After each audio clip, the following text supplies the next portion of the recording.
All right, I'd like to call us to order at 6:05 for our regularly scheduled board meeting. We've got a quorum of the board here, and the purpose of tonight's meeting is continued discussion on the reconfiguration. Are there any changes to the agenda?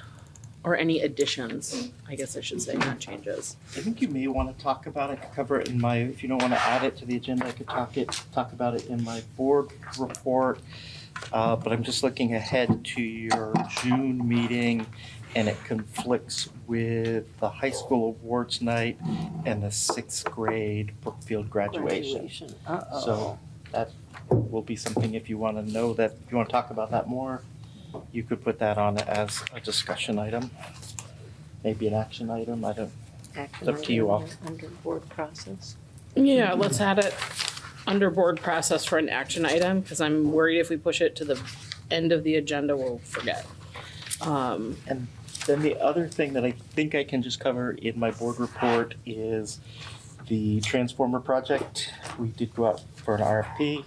We only had one bid. It's a great bid. And we don't need to access money from the reserve account. There's still money in the maintenance budget to cover it this year. So I don't think I need to, I think I can just put it in my board report and report it to you, but. That sounds great. Let's Okay. do that. Any other agenda items? All right. So I do just sort of want to bring attention that there are 2 public comments tonight. So the first is a regular general public comment, and then we're going to continue our conversation on reconfiguration, and then we'll have a second public comment after that. We'll open it up for comments around reconfiguration after the discussion. So that's that. So general public comment, I'm going to just open the floor now for regular public comment. The board welcomes comment but is not able to take any action. Comments are limited to 3 minutes per speaker. Any general comments? Don't see anything online. All right. Going once? Going twice? All right. District reconfiguration. I think Ryan prepared some information that he handed out tonight on feedback that he's gotten from local folks. I'm gonna just sort of open the floor generally to board questions or Did comments. you want to recap first? Yes, thank you. Sorry, I am scattered tonight. It's all right. Here you go. I'm going to try to put everything down just so that we're sort of on the same page and do it in under 3 minutes. So here you go. Here's the 3-minute recap. So this is just an idea, not a proposal, not a plan, an idea that is just meant to generate discussion. And the idea behind it is that it balances student need with reasonable costs. The earliest possible implementation timeline would be for the 27-28 school year. Didn't have to be there, but that's the earliest. If it's to be explored further, it's going to require a collaborative process with faculty, staff, students, boards, communities. And then the recap of the actual last meeting. We talked about how student and community need has grown more complex. Sort of picture back to the slideshow. I'm sort of recapping each of those slides. Our resources are spread out geographically and are deployed in an inefficient manner with our current model. A hub model increases professional density and efficiency in deploying resources. Talked about hubs being the Braintree hub with pre-K and K, the RES hub with grades 1 through 5, a dedicated middle school model in the RU building, 6 to 8, keeping high school. The elementary middle school would have alternative programs located in the school to support students' ability to stay in regular education classroom and to provide additional supports outside of the classroom when needed. Talked about how our current model creates learning gaps related to changing grade configurations. Talked about how specialized services and supports are spread thinly and not equitably. Staff collaborations limited by geographic isolation and complex travel. Peer groups for students currently allow for limited social matching. And we talked about substantially different class sizes. The update that I'll bring today is, for instance, we're looking at our kindergarten numbers this morning in cabinet. RES will look at 2 classes of 15, and Braintree will have 1 class of 6 based on our current projections. And we talked about duplicative costs. One of the things I think that you asked me to do was to think about the cons, and part of the cons in recapping what I heard from the community. I guess I'm going to put right on the very top of it, transportation was, I would say, the biggest question mark that I heard from people. I heard others, but we heard it repeatedly and whatnot. Definitely a departure from tradition. Loss of community identity and local connection is what I heard. Again, the increased transportation time and logistics around it. Transition challenges for students and families, especially in the short term. What's the impact on staff roles and morale? Equity versus access tensions. Really, changing a model depends on a successful implementation. It's sort of we know what we have now and could be better, could be worse kind of thing would be people's perception. And a perception that bigger isn't always better. I think we're sort of the things that I'm taking away and the concerns. I'm also excited to look at what Ryan compiled from people that he talked to and whatnot, because that's what I'm missing. I pretty much had what you all had at the last meeting. My quick 3-minute recap. Thank you. That was helpful.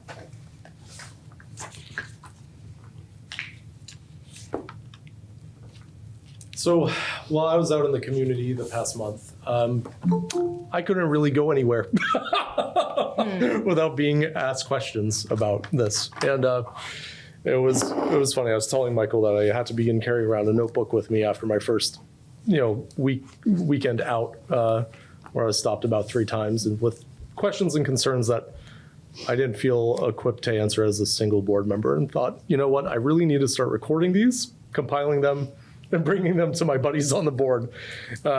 So I think what I would like to do with this is I compiled them and put them into kind of 8 broad categories. And I want to read through the summary.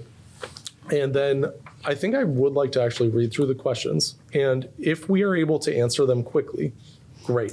If not, I know they've been heard.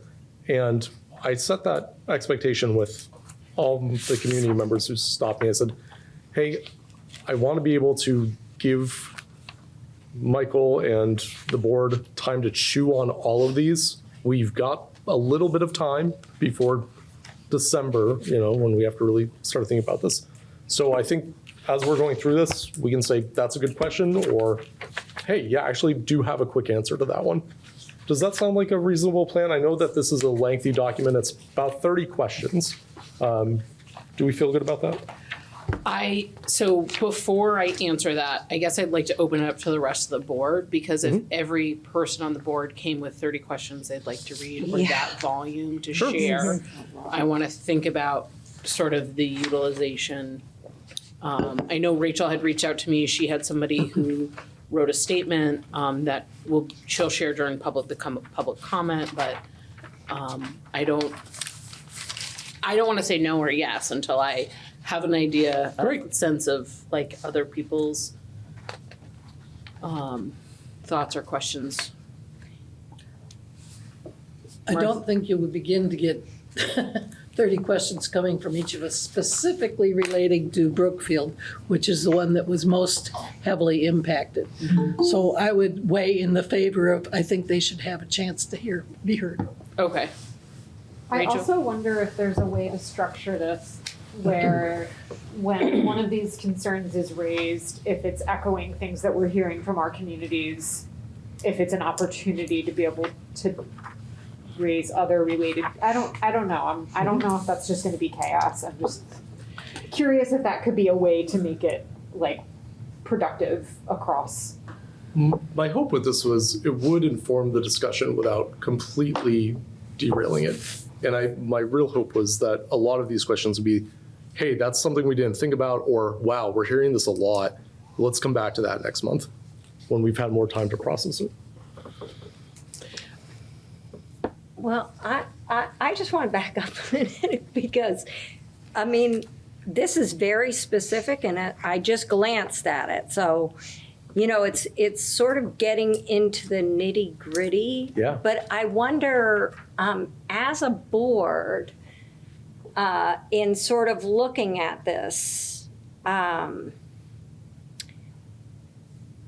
we're not going to be able, if we were to move forward, to say to Michael, move forward with this idea, begin to start a process of maybe moving forward, I would think that some of these questions are going to be part of that process in trying to figure out how to do this in the best way to serve all the students in our communities. And so I guess I'm just sort of, I mean,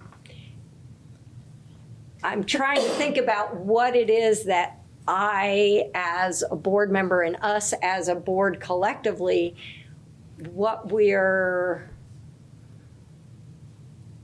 our ultimate decision-making is going to be about.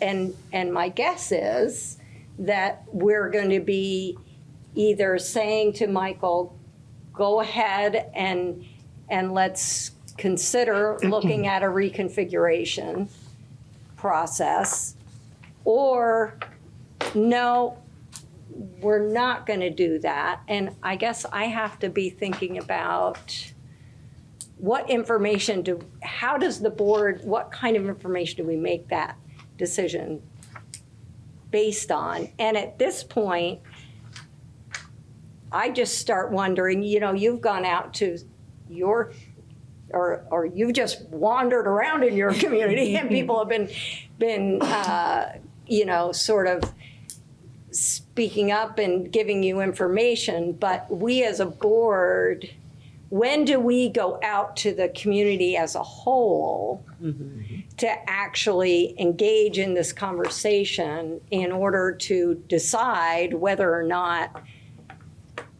we should even bother to move forward? Because you know, unless we sort of get a read on I mean, we've gotten a read from the folks who've seen things, but I don't know. I guess that's what I'm struggling with right now, because I'm like, Can I ask wait, you how am I going to make this decision? Can I ask you a question to kind of reframe what I think you're trying to express? So what I hear you saying is you're wondering if we should get down to the forest level of individual implementation questions or individual trees, like, or should we be taking a step back and looking at the forest and saying, should we be down in the nitty gritty, or should we be looking at this at a much higher level? Is that what you're trying to express? Yeah, and just sort of at what point do we start looking at the trees And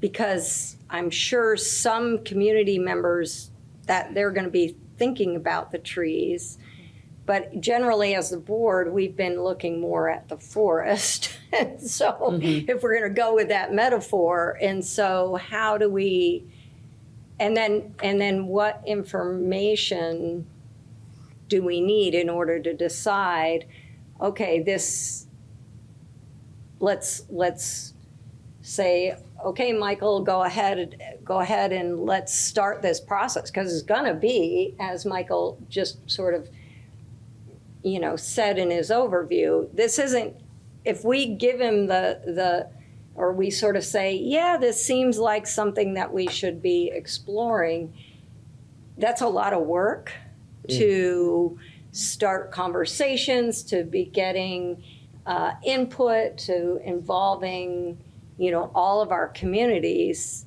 And I guess I'm sort of grappling with, well, how am I going to make this decision? Or how are we going to do it as a board? So what are we going to look at? I have two thoughts, questions, and statements about that. Is firstly, and these are going to segue into each other. So let me just run through them real quick. Is how are we as a board going to reach out beyond informing people of when we have meetings? How would we go about that? Because as what Ryan's presenting us is those people reaching to us through through their representative, somebody accessible Correct. to them. So I think this is kind of doing that and getting you the connection to the community, at least the ones that have access to Ryan, to address whether or not we should consider even doing it based on the feedback that they're providing. And for what's worth, I did try to break this up into 8 high-level groups, and then the nitty-gritty, more operational down from questions there, based yeah. on each of those 8 general categories of question. I think what I would appreciate this evening is if you could read the overview, Okay. right? So like everyone can hear the overview, but kind of the nitty gritty questions, right? When you break those down, that's more the trees, right? Sure. And I want more time to sit and hear those, read those, and like think about them, because I've started reading, I got through about half of it, and there's some things in there that I hadn't considered. And so like I would like more time before I have a discussion about those details to sit with this and read it and hear, but I think you're right, what you said about this is that community outreach. They just reach to us. So hearing the high level overview, I think would be very helpful, but not going all the way down to the individual questions tonight. So we have more time to look at those. Maybe set a time limit, let him read the summary, and if he has a couple of specific things that he wants to point to that stood out to him, we could take the opportunity to look at those. Rachel? I know you're being called on, but I'm sorry. Other Rachel? That's your call. Sorry. I think, to answer your question, right, like how would we do that? I would envision that there would be not just our regular board meetings, but there would be historically there has been listening sessions, there's been a lot of outreach, there's been small group work that's been done by the administration, sometimes with the board there, sometimes not. I think there's been, community outreach has looked really different at different points of time.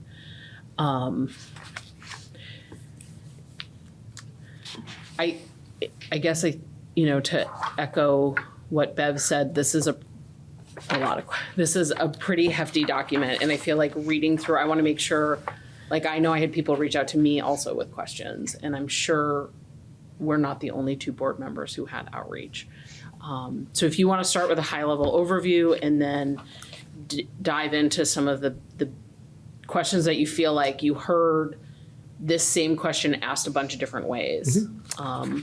Let's start with the overview. That sounds because great. I think that I think that everyone's right that the majority of these questions are mostly operational in nature, right? Things like, they are operational. And there were many of these that I just knew would not be able to be answered at this time. Sure. Right? We're just not there yet. Like things like formal board reviews in the event that the alternative program doesn't go how we planned, things like that. It's like, I don't know.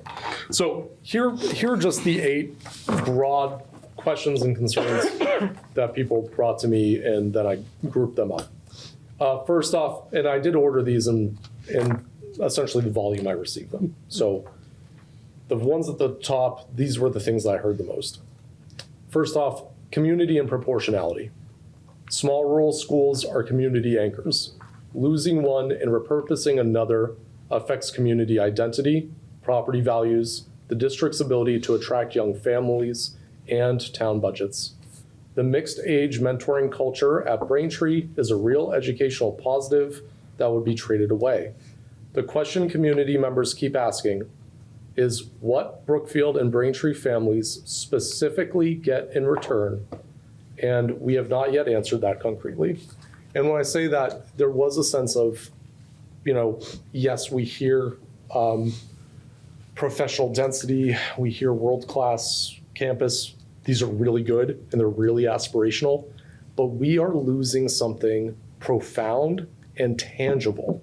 And that has to be, we have to be given something profound, tangible, near term that we can point to. Right now, it feels like we're trading a tangible asset for a really good aspiration. And that seems very risky to the majority of, frankly, everyone who spoke to me. Next up, I had a lot of questions about the alternative program, and they all kind of pointed to an assumed maybe incentive to use it. Last month we did acknowledge this, and we did acknowledge that. We even said something along the lines of, yes, if we build it, they will come.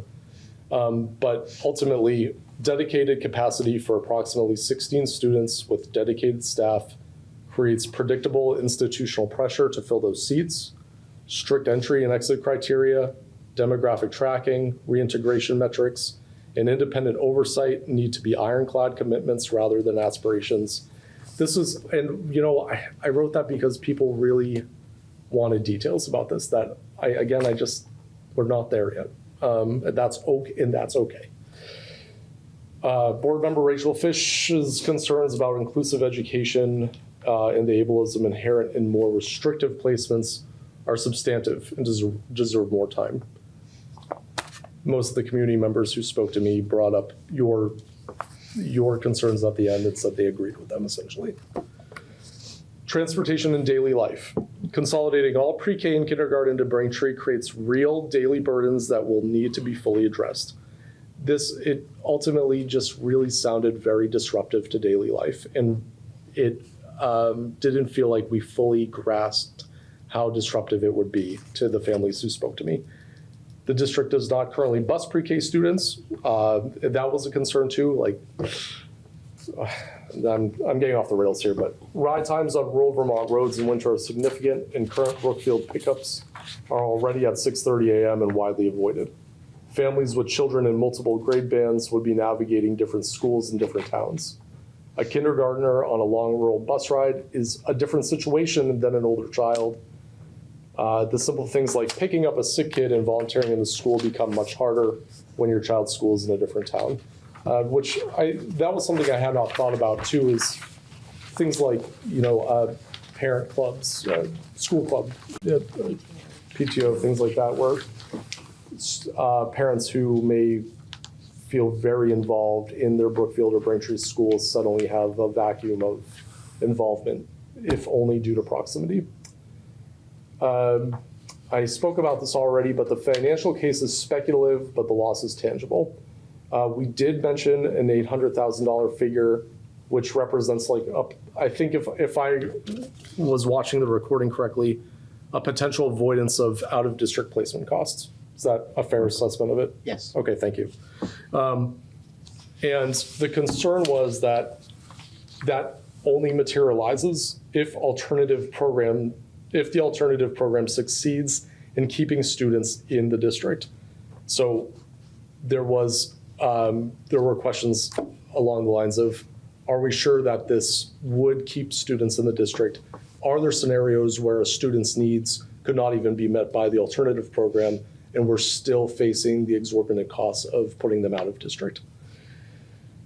Then also, when you add Braintree renovations, increased transportation, transitions costs, and potential property value effects on Brookfield's grand list contribution, the net benefit is genuinely uncertain.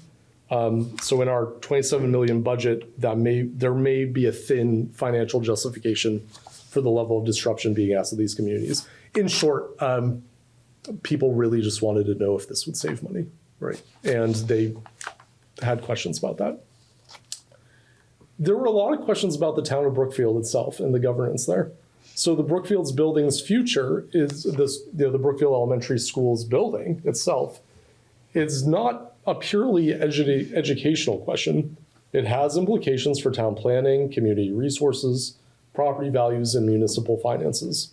Brookfield's elected and appointed community leaders should have a genuine seat at the table, and we should understand clearly what turning the building over to the town actually means legally and financially before we describe it as a community asset.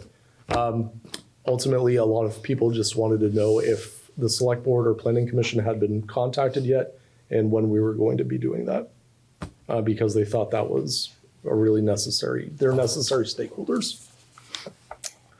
There were questions about Act 72, and really, along with Act 72, why now?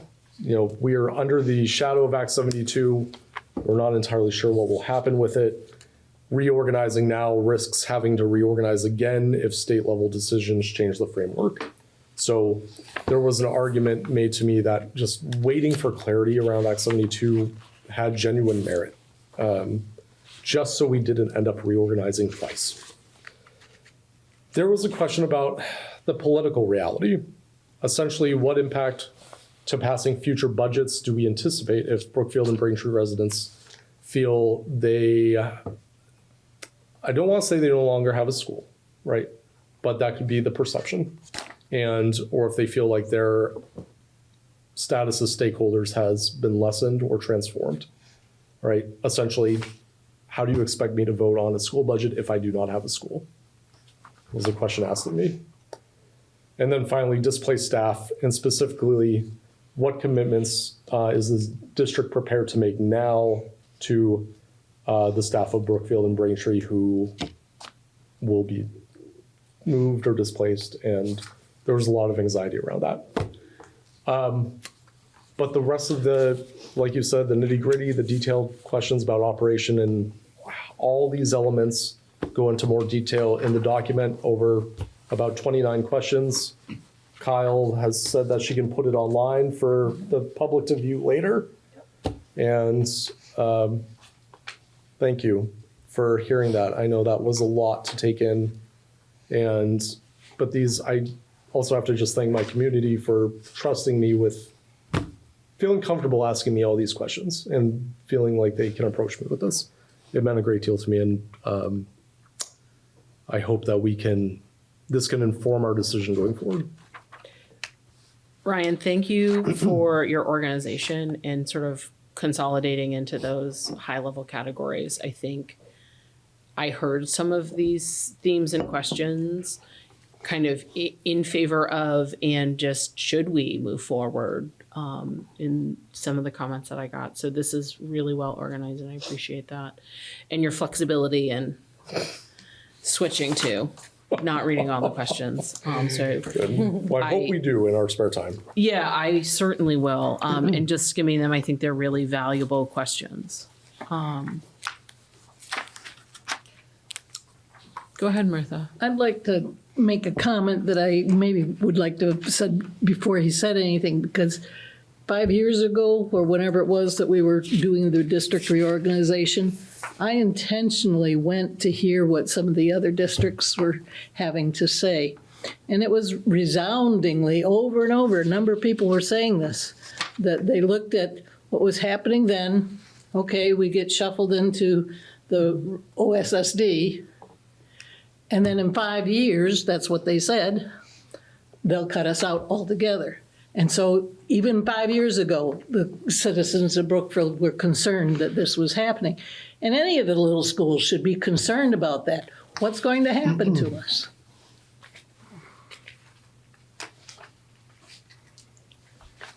The only other thing I want to note about this is that in a few of the questions I have timestamps, and those just refer to the April meeting as citations, essentially. In case anyone's scratching their head saying, what does 56:18 mean? It's not a Bible verse. It's not cryptic No. prose No, from not Shakespeare code or something. anything like that.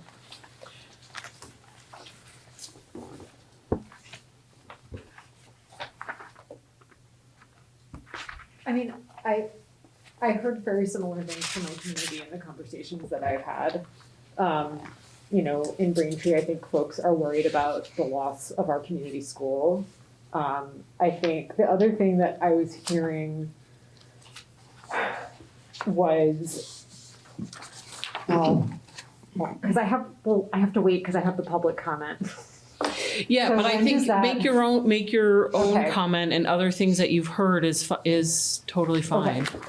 So one of the concerns is that we're getting this proposal that's saying world-class education and professional density, and these are things that sound great, but it feels like a proposal has been made when we haven't gotten the chance to talk about what are the problems that we want to address and what are the different ways that we could address these problems. And what I want to hear, and what I think some of the folks that I talk to want to hear, is like, what is the evidence that things are not working in these particular areas, and what are the various solutions that could be proposed for them? Like, we've been given this one solution that's supposed to do all of these things without getting to carefully consider, what are the problems we have in our district? What do we want to make better? And I think that's feeling a little tricky to navigate when it's hard to know what, like, this is being suggested as something that's going to make everything better. But like, I looked this up because I'm not a class size expert, but I looked up like the like professional density argument. I looked it up, like, I mean, not class size, school size. The research unequivocally shows smaller schools are better for student outcomes. Like, study after study by leading economists who are using great methods to study these questions.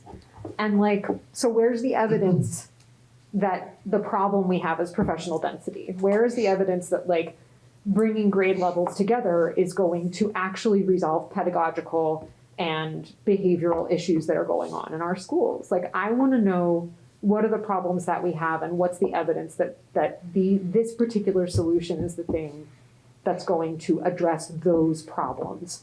Because right now it feels very vague, and it doesn't feel like we have any evidence that this solution is addressing our problems when we don't know what our problems are. Like the conversation last month about the issue of inequality of resources across schools, I had no idea. I would like to see what the per pupil expenditure is across schools.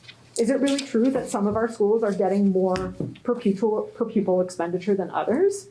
Like, that's a big issue. I want to know what this data shows, and are there ways that we can address the, like, I'm sorry, I'm talking about like lots of different issues, but that's because I think this solution is being proposed as a catch-all for so many things that it's hard to think about, like, what are the alternatives? And because our communities are saying that this would be a big loss for us.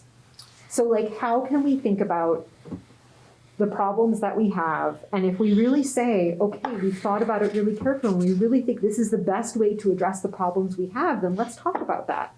But right now I'm not hearing that. And I don't have answers for like, why this for like, that's supposed to do all of these things at once. I need to stress that I heard this as well. This, even after I pointed people back to the recording of the April meeting, or even if they attended that, I said, well, did you hear what he said he was trying to solve with this? The question still was, yes, but really, like, what are the acute problems this is trying to solve, and are there alternative solutions? They've been playing back and forth with this in the State House for years now. They've been shifting the formulas that they've been using to weight how much student equivalents are and so on.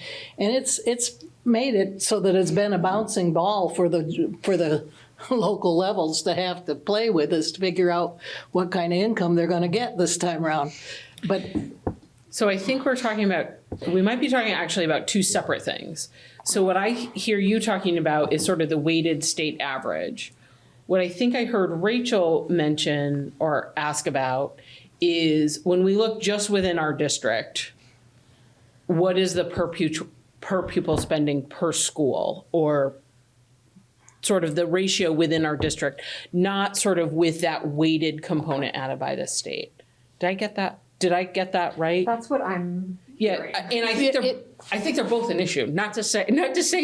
I think they're both an issue. I think it's important to actually raise them in the larger conversation about how do we move forward in education in the state. I think they're both really valuable problems to talk But honestly, I think they are somewhat related. We're just looking at it in the microcosm of our own district, whereas the State House has been playing with a bigger pool, but it's still playing with that weighted averaging. And is the Northeast Kingdom going to get the kind of funding that they need for their kids compared to the kids down in Manchester or Shelburne or some of those other locations? I mean, may I say Yeah. two things? Yeah. One, I appreciate the community feels like this is very vague, because this really is not a proposal. Right. It's really designed to do exactly what it's doing tonight, and that's start a conversation.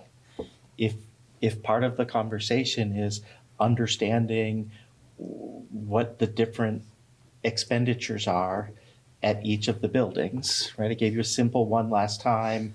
270 students at RES, one nurse, 90 students at each of the other buildings, a half a nurse. There's a difference right there, right? And there's lots of different places where that plays out, and that's okay. And it's okay if as a board and as communities, people decide you want to keep doing that, that's okay too, right? So I'm not sitting in front of you tonight. I'm going to try really hard tonight to be as quiet as I can, because I'm not trying to convince you of anything. What I'm trying to do is help you understand that there are some challenges. This idea puts out a potential solution to those challenges. I think Rachel probably is exactly right. This is just one solution. It doesn't even begin to tell you what that is, because there's probably thousands of decisions within that framework that have to get made. And what I am truly excited about is that we're having that conversation. This is bringing that conversation out in a way that we can have it without there being no one's hurting people's feelings, is kind of what I think it is. What I really appreciated about the last board meeting was it was a solid conversation just to kick things off. Second thing I would say is, depending on your timeline, you are as a board going to have to figure out somewhere, not December, but more like September, if we're making a change. And it's okay, right? I've said this multiple times. If we don't make this change now, the worst case scenario that I'm projecting for you is that each of the last 2 years, I've had to bring you reductions to get you into where you can feel good about bringing a budget to the community. The budget that we brought this year, we were able to take those at the administrative level. And I don't have that anymore. So all those things that we've taken out, $500,000 worth of reductions there, we don't have again. And so we're going to be potentially, and maybe not, because maybe our weighted student count will go up by 100 kids. If our weighted student count went up by 100 kids, I would tell you, we are going to pass next year's budget easy peasy, right? So there's lots of things, and that's way in the future. What you charge me with is making sure that I'm looking way in the future and not springing something on you at the last second. Not springing on you, hey, you have these problems and you have to do something now, right? I'm telling you at a time where if we don't make a change, you're in the same spot that we were. Go to the grade configuration question, right? We're in the same spot that you've been in for at least the last 6 years. Not going to be any more negative than it was 5 years ago or whatever, right? I think if I don't tell you that that exists, at some point you should not be happy with me because I'm not bringing concerns to you. And so what I hear in this is it'd be helpful maybe to hear some of these concerns more directly. I'm guessing that some of these questions might raise some of that. And I think that's good, because I think what we're doing is I think we're having a conversation that helps you as a board understand your owners' values and what they want to do. Because if we do get into a spot where we have to reduce, I remember the first budget season with you where I started bringing you reductions, and it didn't take me very long to get into places where people on this board said, we can't do that. And the flip of we can't do that becomes you would be looking at a significant tax increase, right? So there's all of these pieces that kind of float around. And this is huge. We're not going to solve it in 2 board meetings. It's not going to be there, right? We can all work really hard and try to figure it out. So I appreciate the conversations, and I'll go back to scribbling notes and being quiet here. Just the vague part, please community understand that it's intentionally vague because the communities and everybody needs to have a piece in it. All I did was put out one possible structure of thousands of different structures that could exist.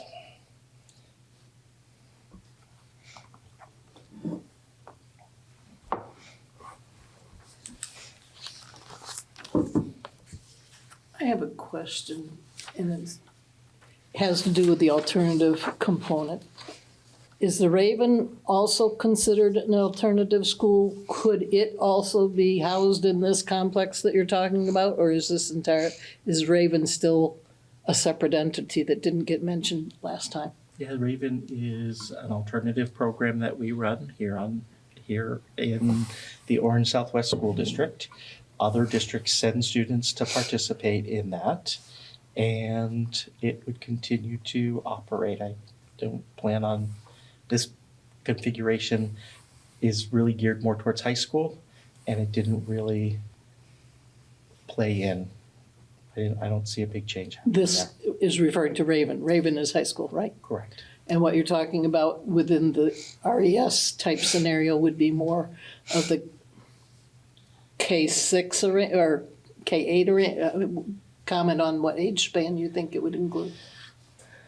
So I want to be really, really careful here in this.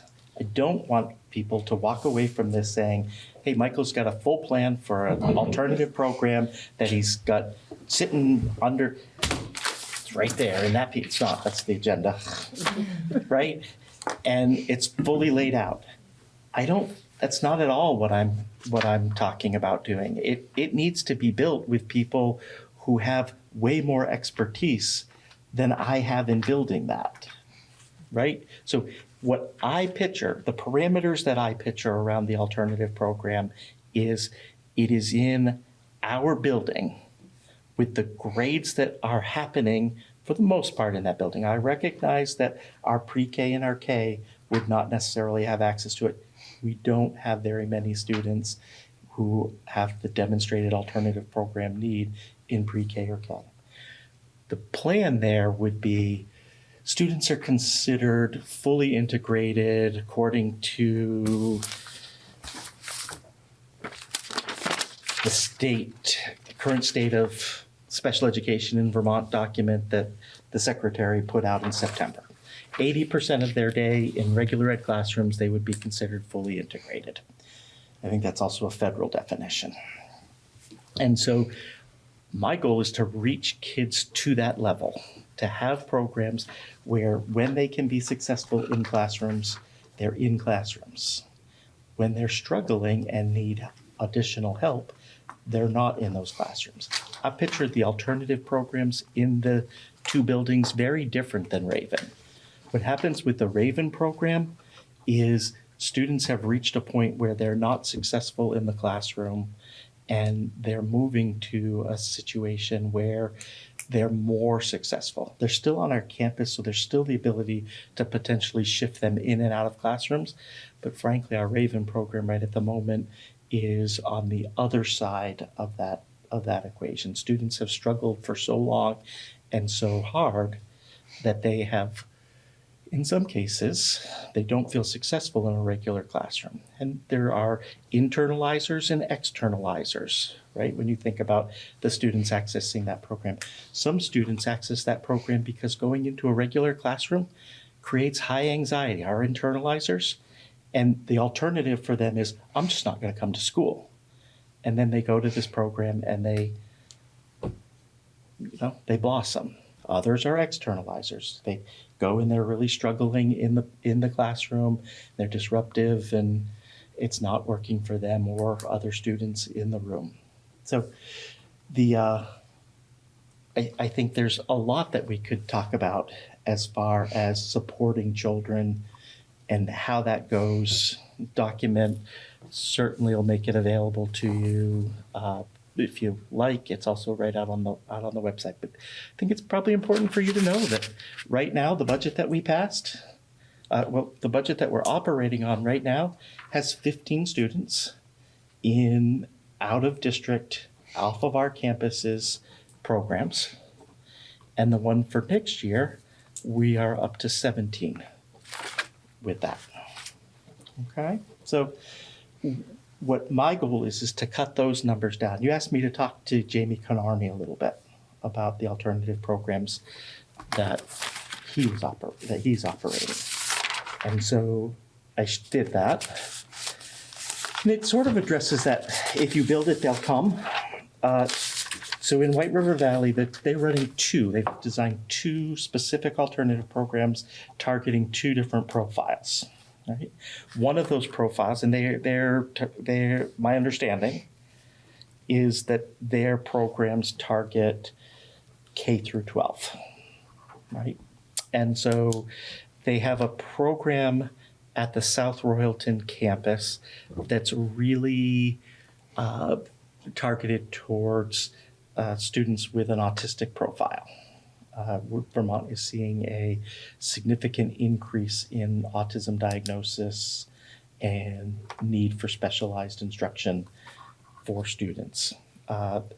And then he has a program, or White River Valley has a program for emotional behavioral disturbance. Both of his programs were geared, I guess I didn't do a great job taking my notes there. I think similarly to us, this kind of size of what it could take. So I think if I remember right, you said a dozen, but not in my notes. So please take that with a grain of salt. The emotional behavior disturbance program he shared with me has 3 kids in it right now. So it's not a case in White River Valley that if you build it, they will come. In fact, I think his board is looking at keeping it, even though it has 3 kids in it, because it's allowing them to have students come in, receive the supports that they need, and go right back out. Goal in that program is to have students in it no more than 6 months, and when they're in it, they're in the regular ed program. He really described his programs as the more personalized learning, really zeroed in on what students need, getting them up to the skill level that they need to be at, so they're not feeling the pressure of being so far behind in classrooms and whatnot. And contributing to it. Do you have evidence that the students are exiting the programs, and how long have they been in place? So, Rachel, I didn't do a full-on study. Well, I mean, you told And- us that the goal was for them to exit, so I'm Yes. asking if the students are exiting. That's what he said. And so I don't have evidence. I didn't go out and collect evidence. He asked me to have a conversation with a fellow superintendent. So I had a conversation with a fellow superintendent. He would be happy to come and talk directly with you, he said, and those kinds of things, right? But for me, I definitely don't. I do have evidence that the kids that we send out of district once they leave our campuses, it is fairly rare for them to come back. Right, and the Right. research shows that for students that go to segregated programs within District 2, though, is that they don't typically come back. Well, I think that the Agency of Education's document here actually cites the, what happens in Vermont is we have a larger portion of our students who we keep in inclusionary classrooms, and we have a larger portion of our students that we send out of district. They hypothesize in the report that the secretary put out that what we don't have is the supports inside the school in order to have things move along. And so there's probably lots of different ways to do that. But I would say that what we're doing right now and the resources that we have available to do that right now doesn't allow us to do that. I'd say the other thing that was particularly interesting to me in this report, specifically around alternative programs, is last year the state of Vermont had 100 provisional licenses for special educators. That means that in Vermont, in 52 districts, we were short 100 special educators. And so the state of Vermont created a process for people who haven't been through a special education program to be well-trained, able to provide services for kids, to kind of do that on-the-job training, right? And we have lots of people who access those provisional licenses. But if you do the quick math there, right, 100 people, 50 districts, means that in each district, if it averaged out, there would be 2 people on special ed licenses that are provisional. So one of the challenges that we have in Vermont is we have a limiting resource in human capital. And I think that's a really important piece to understand. So I think one of the challenges that one of the solutions that I'm sure could get proposed is, hey, we need to put more specialist people that can do the kind of work that need to happen in our classrooms. And even if you as a board were willing to approve that and say, hey, you know, here, a salary and benefits and all of that, we're going to put, I won't put a number on it. We're going to put more of those people in classrooms or in our school buildings so that we can have the supports. I'm not sure that I can hire 4 more people that are qualified to do that. So that's a possibility of what's happening. And that's not just, that wouldn't just be an Orange Southwest problem. It would be a Vermont problem. We'll say, here's a place where I can insert a happy note. We had an unusually large proportion of our professional staff, our licensed teachers, return their contracts. The amount of hiring that we have to do with the professional staff is very small. You're not going to see a lot of those come through this year. So that's fantastic, because that's one of the other things that really, I think, helps school districts is keeping continuity of our teaching staff. And so that's pretty great. But yeah, I'm certainly not at a spot where I'm able to say the program's in White River Valley, here's all the research behind it, here's all of this. And certainly happy to do that work here with the Orange Southwest Board if that's work that you want to do. And we certainly have the time to do that if you decide that that's what we're going to be looking at. I don't know that fits into a timeline to be operational in 27, 28, but I'm not sitting here telling you that you have to be operational in 27, 28. I'm sitting here and telling you that I think you've got some time, and that's why I brought this conversation to you now, so that you have the time to have the conversations that you want to have.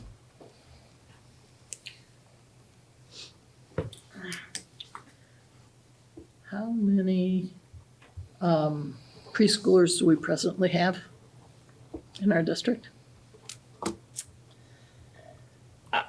The exact number, I would mean- not give you an exact number right now. I would say this. Ballpark Martha. number's fine. Great. When I say things at these meetings, people hold me to the number. So I have to do that whole thing right there, Martha. If there's things like that people want me to know, like those are the kinds of questions that I potentially come to the next meeting. We have 3 classes of 20.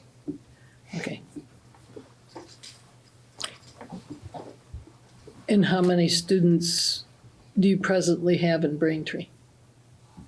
In preschool or total? Just the total. I mean, if you're talking about Number 2. filling Braintree with preschoolers and kindergartners, you know, how many students is that and how much space is in the building? How many students have been in the building at 90. present? So today there's 90, I would say there's 90 students in that building. Okay. I think I'm kind of getting where you're going with this, and it was a question that was raised to me too. This idea of, okay, if we are taking all of our preschoolers and all of our kindergartners and putting them in Braintree, does Braintree justify that amount of people, right? Like, or does that amount of people justify Braintree? Is it an equivalent number to the number of students who are currently there, or is this going to be a very, large building with Sparsely maybe populated. that's sparsely populated? It was a concern raised to me too, right? Or vice versa, is a building too small for the number of students Sure, proposed? yeah. That's great. I think, I mean, this is sort of a nitty-gritty question, but this is something that came to me actually at work, was around sort of the walking distance from some of our lower income housing to current preschool programs and sort of that transportation piece. So I think that sort of fits in this discussion. It does, because we cannot put preschoolers on a bus. We are creating, by consolidating all preschoolers to Braintree, we have to ask ourselves, are we creating a 2-tiered preschool system? A system that is inaccessible to the neediest families or the families with the lowest resources. Ryan, I would argue we already have a 2-tiered system. As a working parent, I was not able to access our pre-K program in this district. It's half day. Right, sure. So we're already there. Yeah, but would this exacerbate that further? Because you're right that I am sure that there are families who can make the trip to Brookfield, who can make the trip to Randolph, who would not be able to make the trip to Braintree out of those roughly 60 students, right? Yeah. So there's that element. So I think you're asking a question. Would we run preschool exactly as we're running preschool right now? And No, I I don't think don't. that the answer has to be yes. I think the answer could be no. I think that if we were in a spot where we were looking at all of our preschools in one campus, we could be looking potentially at partnering with a childcare center and having that childcare come in and be a part of that. I think we get to reimagine, right? So if we just right now take what we're doing and we lay it over what this idea is, we're doing the disservice, because the idea is we get to rethink what we're looking at. Right now, if you ask me to create an after-school program in all of the buildings, right? We started there. I know we're not doing that, but you understand that what that does is that makes it so it's not, I don't have the resources to pull that off, right? And so with 3, if I were to try to do that in 3 pre-K places, I probably can't do it. If I have all of the kids in a concentrated place and I make resources available to a outside entity that could come in and partner with us on a after-school program, and they've got a large amount of kids that want to participate in that, probably becomes worth it. If I've got a administrator that's dedicated to that program, they have the time to look at that program and improve that program and create that versus right now our pre-Ks are run by the three principals on top of everything else that happens so that it spreads out. Question for the Gifford folks or the medical folks. What kind of birth rates are we seeing in the area? Is it something that's going up or down? That's, so, I actually have some very not helpful information, which is, a majority of the births at Gifford are actually people who live out of county, and travel here to give birth. So, and it's been, I think, fairly stable. And I would not want to future plan on birth rates because our population density in Vermont is so low. It's very easy to have a year or 2 years where there's a big bump or there's a big dip, and you don't want to plan that doesn't help with good planning, essentially, because we're so rural.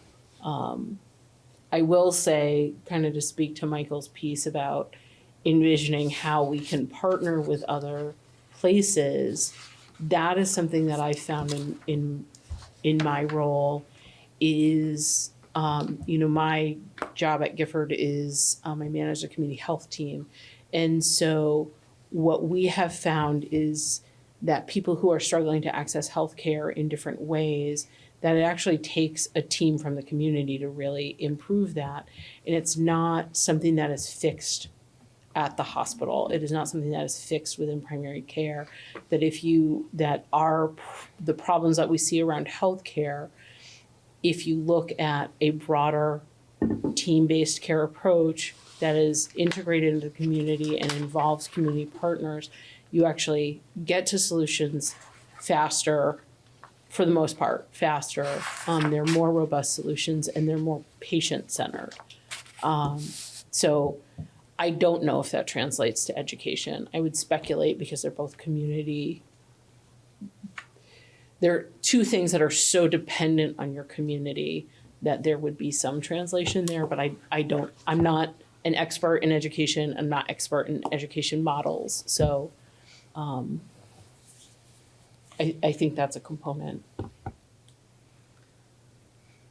I appreciate what's been said so far by everyone. And in my mind, I keep coming back to this. I think the biggest problem that we're trying to solve, without saying so, is that the physical plant at Brookfield is a liability. I want the problem solved without closing Brookfield.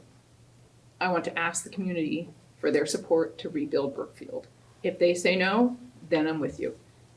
But I think that they deserve to have that chance to put their dollar down and decide if that's something as a wider community we're going to invest in. And then if they agree, I want long-term commitment for support of our community elementary schools. And I think our savings should come with consolidating our high school to provide better opportunities for students at that level.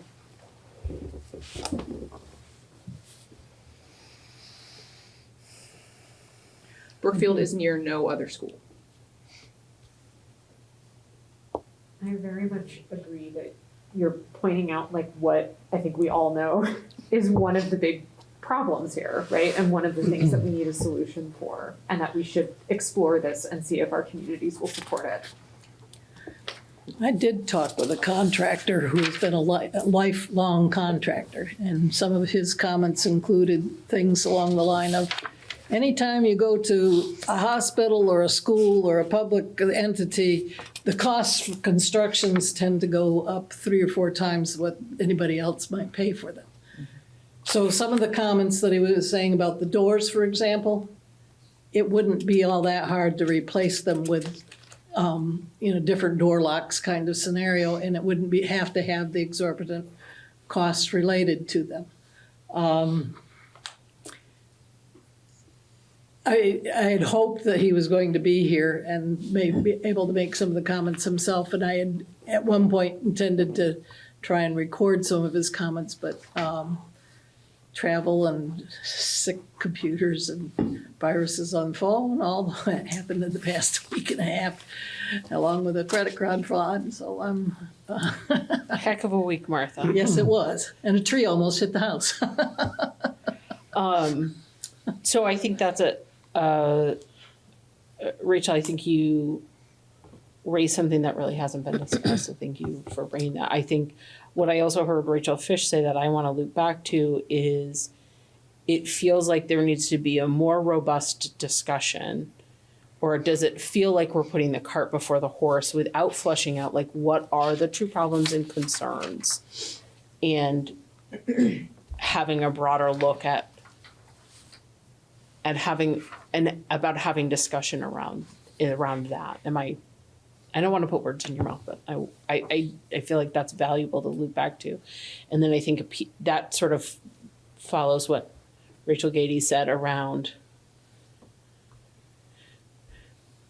is this something that is reinvesting or rebuilding or sort of thinking about the physical plant in Brookfield and shifting our focus toward a regional high school? You know, is that a better fit for solving some of the problems? I want to confirm audibly that you did not put words in my mouth. I feel very heard. Yeah, I think that is something I kind of had been thinking about coming into this conversation. Is it's hard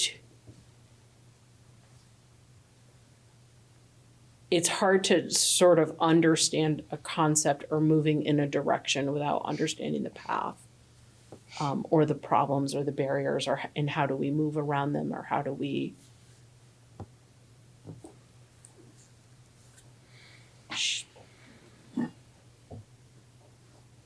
shape? Anyway, my words are failing me at this point of the evening. And we're not even to public comment yet, so. Maybe we should move to that. Yeah, I was gonna ask, are there any other comments, or do we want to open the floor to public comment?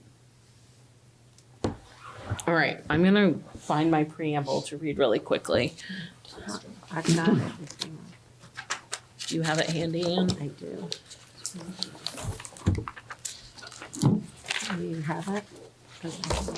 I've got it. I have You it got it? bookmarked All right, and I have it everything. My bookmarked. reading guide, I'm ready to go. All right. So we're going to open to public comment. The board welcomes comments but is not able to take any action other than direct the public to the appropriate staff member or the complaint procedure. Comments are limited to 3 minutes per speaker. Time may not be ceded to another speaker. Comments are to be addressed to me, the board chair, or the board as a whole, not to an individual on the board, on the staff, or in the public.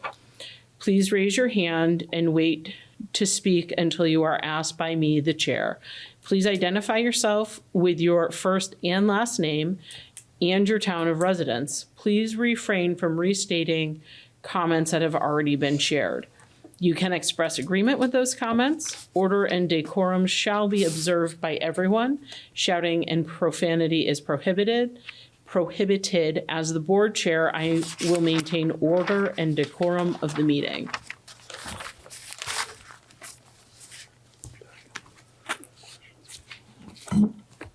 I don't see hands online, and I don't see anyone Oh, there we go. I'm gonna ask this woman in the room to speak first, and then I'll go online and we'll go from there. Okay, just a general question. Could you state your name? Oh, sorry. Town residence. Yep, Shirley Wong, Randolph, Vermont. So I'm just curious to see before, or at the beginning of this process, if surveys or questionnaires were sent to all of the parents in the whole school district or even town-wide in Braintree, Brookfield, and I guess Randolph too, the towns that would be involved. Thank you for your, is that all for your comment? All right. That's my comment. I'm curious to know that, but you can't answer questions, right? Okay. Yeah. Who is it? Emma? Nikki. Emma Janicki. I can't see the numbers to see who's. Hi, Emma. Hi, this is Emma Janicki. I'm a resident in Montpelier. I've worked at Braintree now for 5 years, science and social studies, grades 4 to 6. some of the points that I heard tonight, especially the questions that were gathered by board member of people in the community. I mean, I've thought about this for a while, and people brought up things that I certainly hadn't considered, like will Brookfield and Braintree residents want to vote for the budget at all if we lose our schools? So I appreciated hearing those questions and a lot of the points that Rachel Fish brought up. A couple things that I wanted to add are just, I moved to Vermont to work at Braintree. Braintree is such a thriving community of students across grade levels. Our students are really successful academically, consistently on state tests, as well as our diagnostic and tracking tests. We hear repeatedly that our students are so polite and cooperative and collaborative. We hear that from specials teachers when we're on field trips. Our kids are really successful at Braintree, and I think we don't know what the benefits would be, but we certainly know what the losses would be. I moved here to go to work at Braintree for the small school and focus on the environmental science. I could go anywhere else in the country and work at a big school, but Braintree is what brought me to Vermont.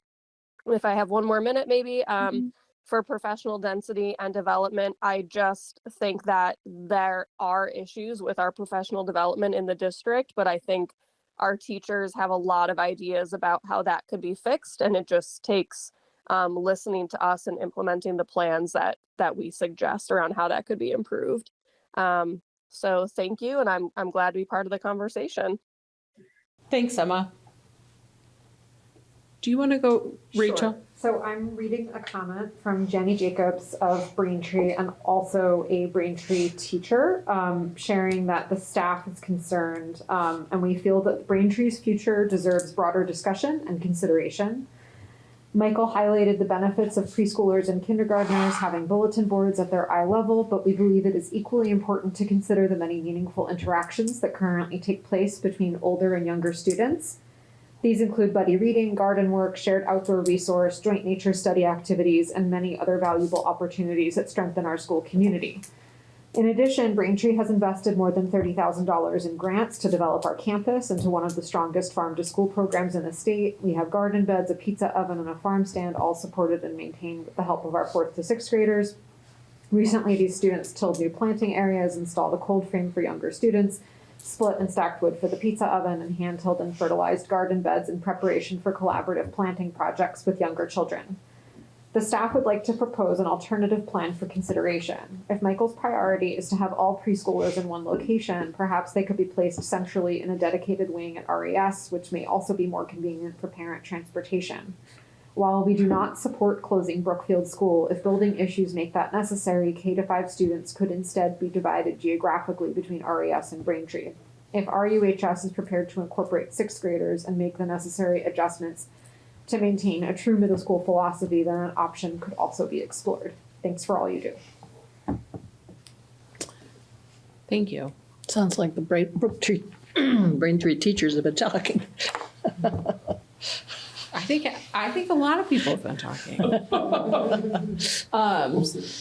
Anyone else online?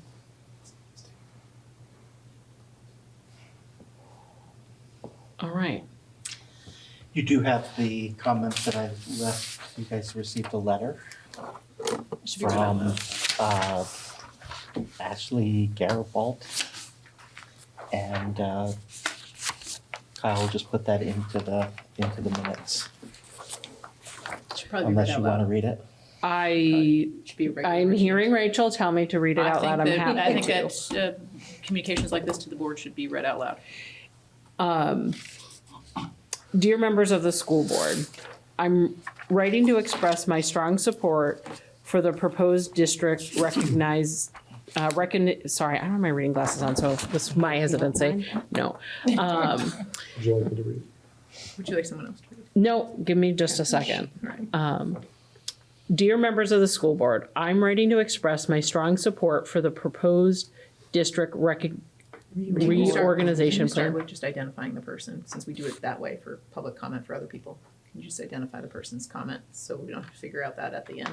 We know, but Okay. the other people hearing us don't. Do Sorry. you- I'm sorry That's to okay. interrupt. Are there other things you'd like me to do No, sorry, that's before I all. start again? I believe she's a Randolph That's all. resident. Okay. So Ashley Gabrel, and apologize if I'm mispronouncing your name. Michael believes she's a Randolph resident. She emailed Michael, and he printed for us tonight. And this was emailed on Monday, and not copied to anybody on the board. So, dear members of the school board, I'm writing to express my strong support for the proposed district reorganization plan to group students by developmental stages across the district.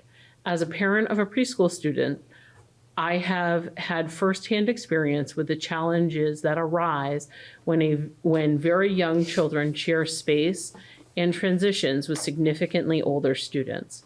While I appreciate the effort of school staff, the current structure creates situations where preschool-aged children are navigating entry and dismissal alongside much older students, which can lead to congestion, reduced visibility, and less controlled transitions. These are not just logistical concerns, they directly impact safety, supervision, and a child's sense of security. The model proposed offers a thoughtful and developmentally appropriate alternative. Grouping pre-K and kindergarten students together allows for an environment designed specifically for early learners. This includes not only physical considerations, such as classroom setup, building flow, and accessibility, but also the ability to create systems and routines that match the needs of young children. Equally important is the benefit to staff. Having educators working alongside peers to teach the same age group fosters stronger collaboration, consistency, and shared problem solving rather than being isolated across multiple buildings. Teachers can support one another, align practices, and better meet the needs of their students. From a broader perspective, this model creates a clearer structure across the district. Students progress through defined developmental groupings rather than being mixed across wide age ranges in a single building. This reduces unnecessary complexity and allows each school to focus on one stage of education well. As a parent, what stands out most to me is that this plan prioritizes aligning environments, expectations, and support systems, the actual needs of the children in them. That is something I strongly value and fully support. Thank you for your time and consideration. Sincerely, Ashley Gabrel.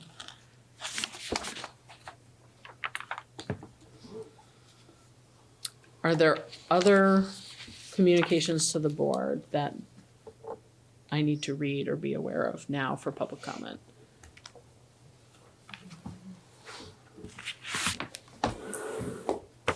All right. Shall we jump into board process, school safety committee report? Sure. The school safety report, so setting the stage for that is as part of the negotiations process last year with the support staff and with the Teachers Association. They specifically asked for language, and the board gave them language in the contract that created a school safety committee that started meeting in the fall by the contract. It was very specific about the contract language that it would start in, I think it was October of 2025, and that it would prepare a report, or it would report to the board by May 1st. So because it was in the contract, we met. We did extend the first meeting out. It took a little time for the association to be organized. You'll remember that you all organized who you were going to have represent you at your July meeting and made those appointments at your July meeting. So, but it was a great collaborative process.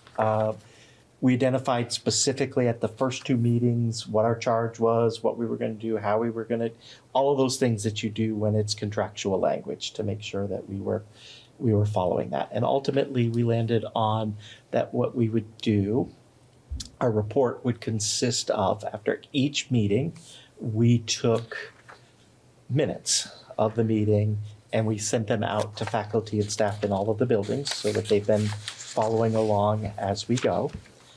Maybe I should say this. The committee consisted of all of the administrators. I had a representative from a principal from all of the buildings, and the association had representation that they put out, and also from the buildings. Don't think that there was a Brookfield person who came to the meetings. So at the end of each meeting, we agreed on minutes that would go out. And then what happened to prepare this report is Emma Janicki led for the association side with Vicki Johnson, and I got together and said, hey, what would happen if we took all of those minutes and we let chat create the report for us, right? So that's what we did. And then we went back to the committee and said, okay, this is what chat says we did based on the minutes that we put together. And here it is to the board. So you have it in a written format there. And generally, I think what I would say, I see Emma on the call still, so my take would be that we believe that this committee needs to keep going, not in the contractual language that it would keep going, but we can do it outside of the contractual language. I think that creates some flexibility for us. So we'll see what happens with that. But I think that it was a first step, is really what I would describe this as. And so I think that continuing on, figuring out how we move forward, what that looks like. It's important that I think it's important that the faculty and staff feel like their voices are heard. I think that they feel like their voices got heard through that committee, and I think that the folks that were on that committee feel like, hey, we could continue, and that their voices will continue to be heard. As you look at the outline of the report, we talked about student behavior and support systems. We talked about staff safety and well-being. We talked about adult-to-adult interactions.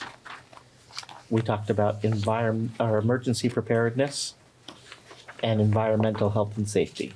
Those were really our big next steps. I'll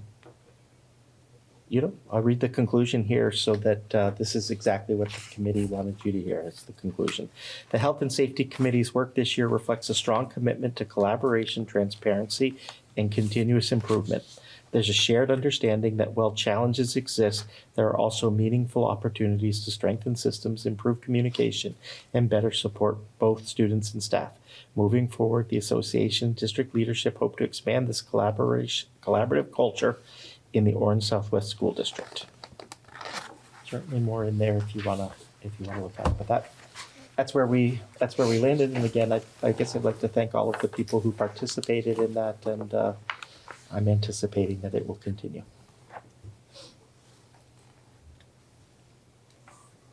I think it's just a report to you. The master agreement doesn't say that you're going to do anything with it other than receive a report, which I think you've just done. Is there a process in this where, like, it looks like there are places here where they would be asking for resources? So, like, is there a process where how this gets to that ask? Yeah, so right now, we're in a tricky spot, Rachel, because right now we're in negotiations with half of our associations, and there's contractual language that's being discussed there. And so it gets tricky because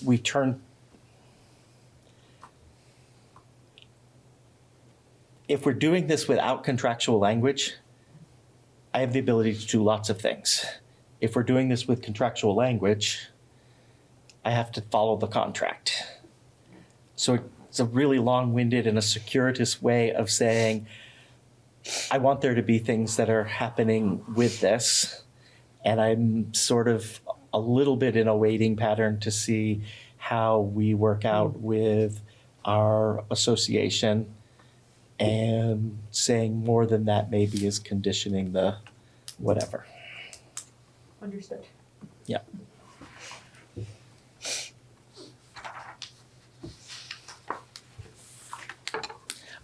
Repeat for me, Maybe you this say it is this a way. committee of how many? Can I say it this way? Everybody on that committee wants more to happen with this. Yeah. Thank you, Martha. And the committee was, you said it at the beginning, but I only caught three names. What size was the committee? And it looks like you had certain topics for each month. Is that, That's right. okay? That's how we And- organized so when you look at this, we organized at the first meeting that November would be a planning meeting, December was defining the scope of the committee, and then we did emergency preparedness and adult-to-adult interactions. February, we did student behavior. March, we did more student behavior. In April, we did the environmental checklist, and we made sure that the board report was ready to go for you. And- So there was one or two representatives from each of the buildings that the association, because it's contractual language, the association is responsible for their side. And so they brought the people that they wanted to bring to the meeting. And I made sure that all of our principals attended, a principal representative from each building attended, and buildings and grounds, and me. Any nurses? No. I don't control the nurses, right? So I don't get to pick, just so we're clear, I don't get to pick who's on the association side of who's attending, right? And the nurses are part of the association. So the people that I am in control of coming to that meeting were the administrators.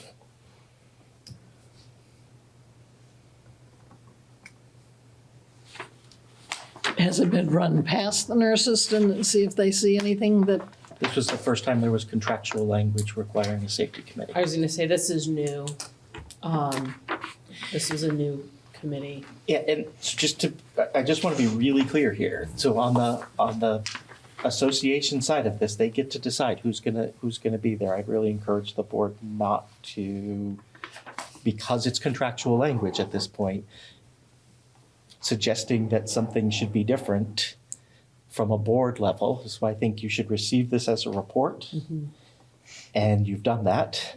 I think that the association gets to decide, and you as a board telling the association who should be on a committee or suggesting that would not be a good idea. So I think I will just say thank you for the information. It seems positive if everybody feels that the work should continue.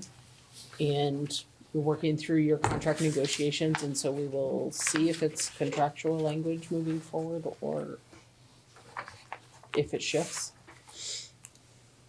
And if we get a report again in the future, but thank you for. You will not get a report unless the language changes, because the language in the contract was specific to October 2025 with a report May 1st, 2026. Perfect. Thank you for the information.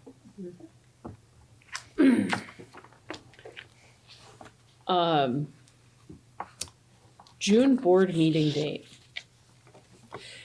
Yeah, so the June board meeting date is the same date as the sixth grade graduation at Brookfield and the awards night at RUHS. I am able to come to the board meeting, but I don't know that all of you, I don't know how that works for all of you.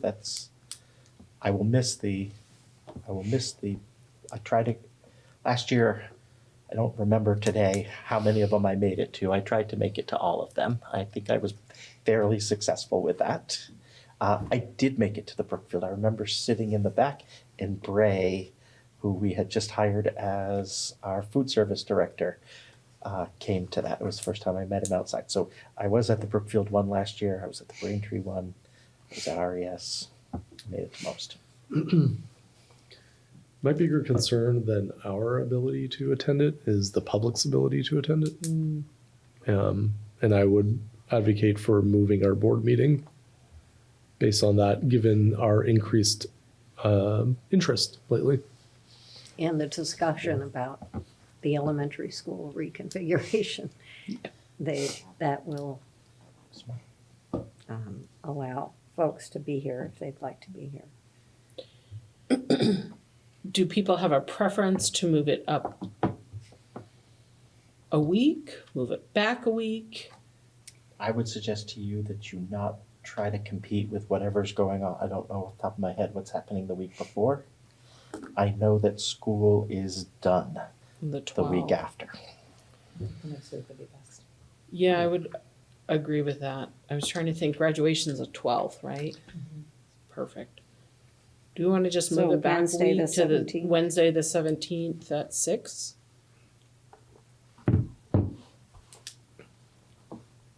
Yes. Ryan, would you like to make a motion? I move to move our board meeting in June to June 17th at 6 p.m.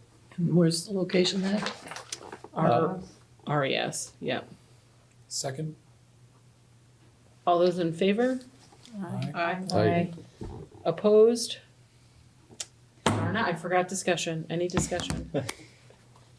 I think the only thing that you have to realize with that is that will be a special meeting. You will not be able to change the agenda. So if there's something that you want to have on that agenda, it'll be really important that you reach out to Anna, Emil, or me to get it on there ahead of time.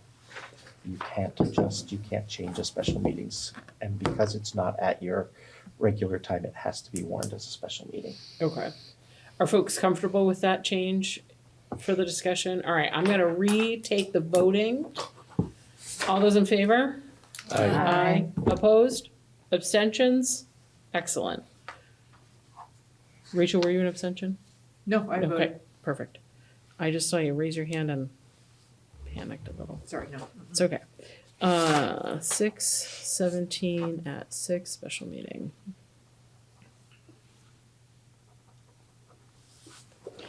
Board education. So this pertains to our July meeting. Anne did a fair amount of work since our last meeting in outreach and talking with people. Do you wanna take over? Sure. So I reached out to Kelly Green, who's the Randolph Town moderator for our town meeting. And she is happy to do a short training with us on Robert's Rules.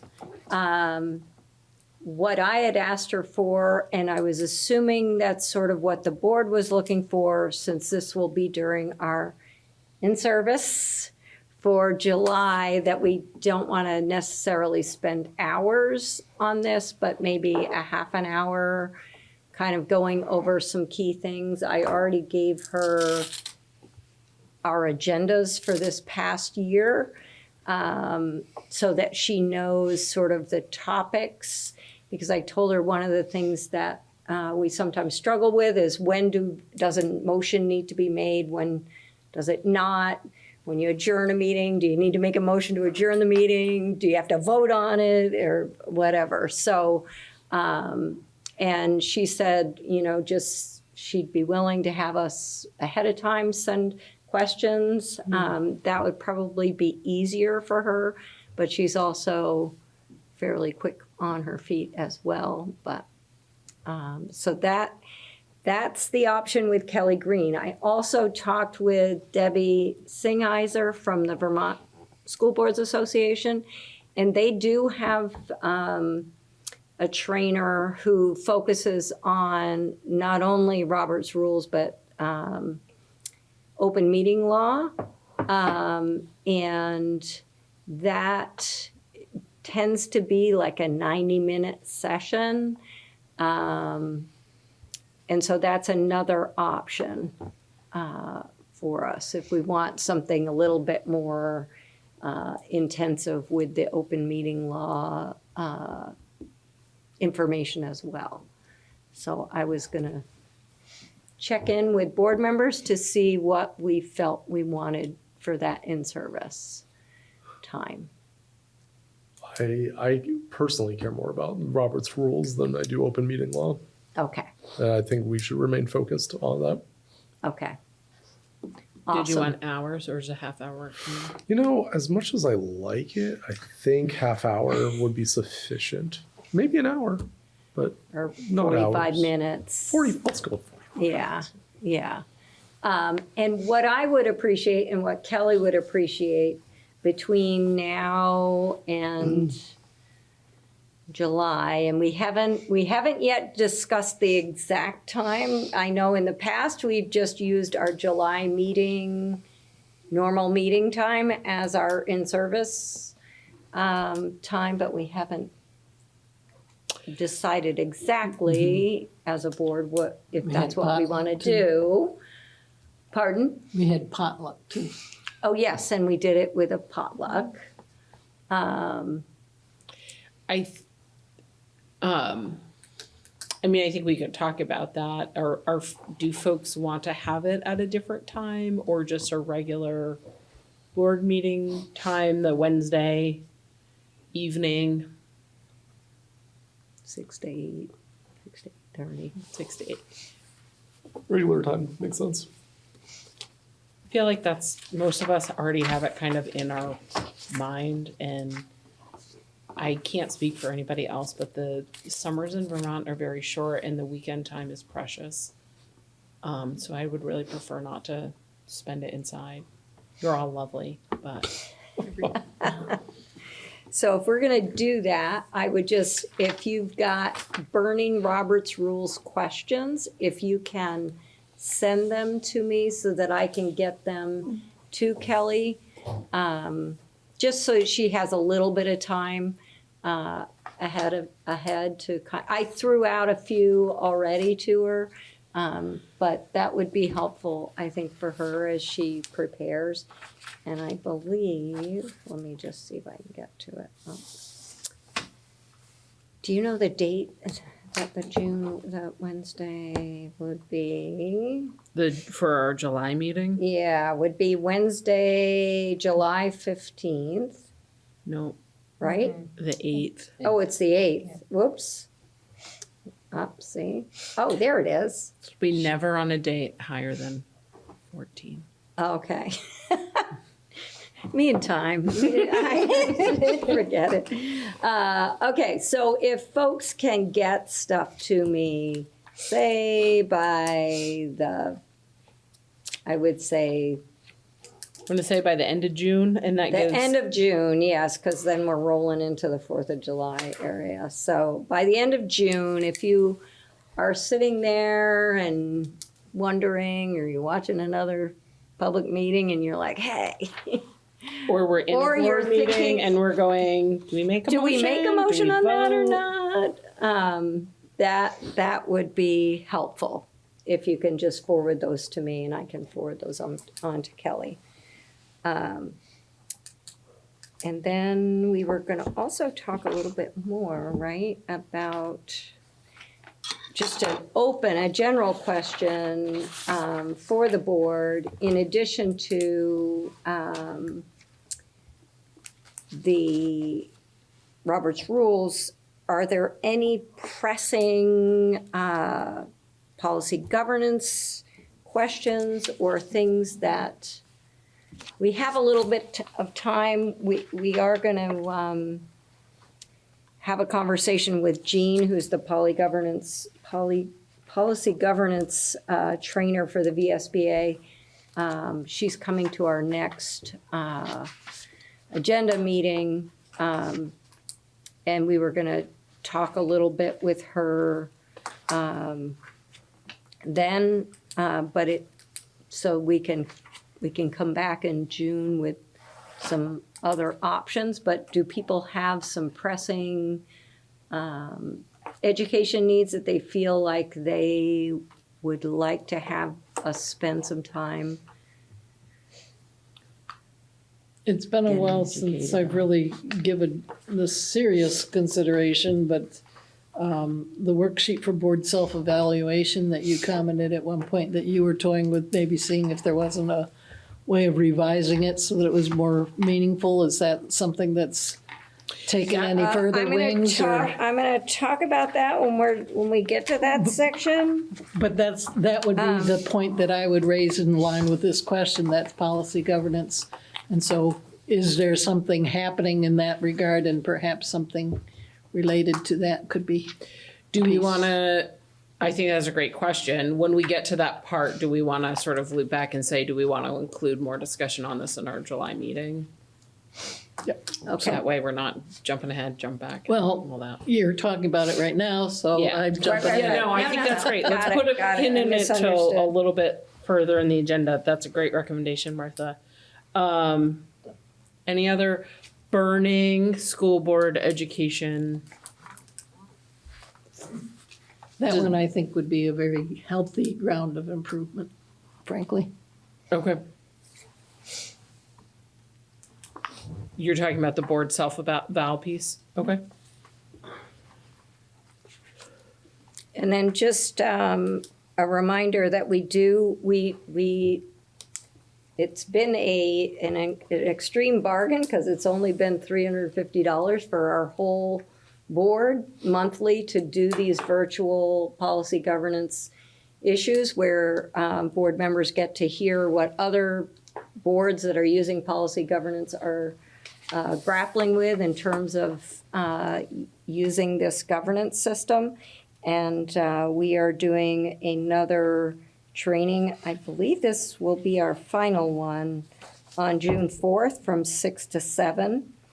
And then just a reminder for all new board members and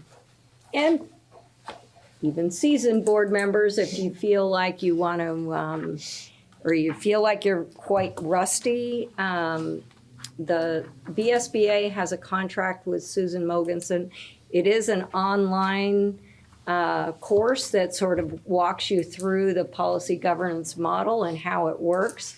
You can do it on your own time, and it does allow you to just sort of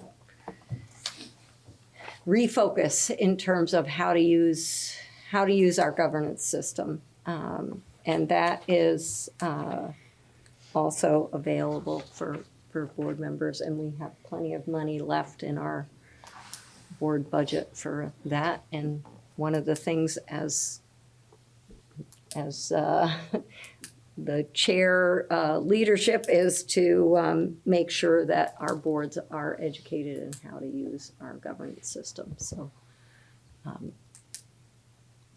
just wanted to share that with you. If new board members wanted to do that, I would do it with you as sort of a book study.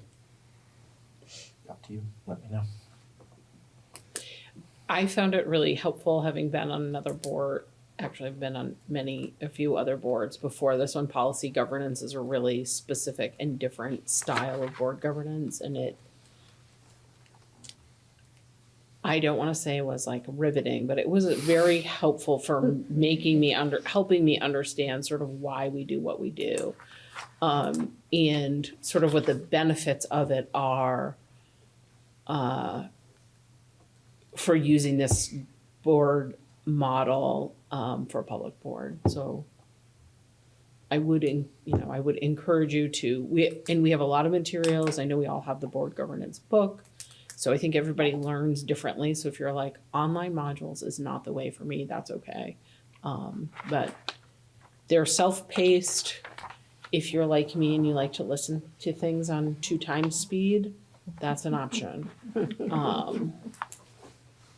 Right. And you would contact Kyle and let her know, and she would contact and go through the VSBA to get you signed up for that, so. One comment that I have is that I still think that whatever goes out, like with these evaluations that are available to the public in any fashion, I would like to see things worded in such a way that are public friendly, that they don't have to have been through the course to understand what's being said. That's good feedback.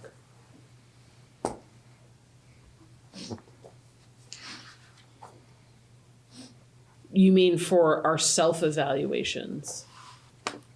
The self-evaluation is one place that surfaces. I can't immediately think of another place right offhand, but I'm just saying it as a general overarching principle.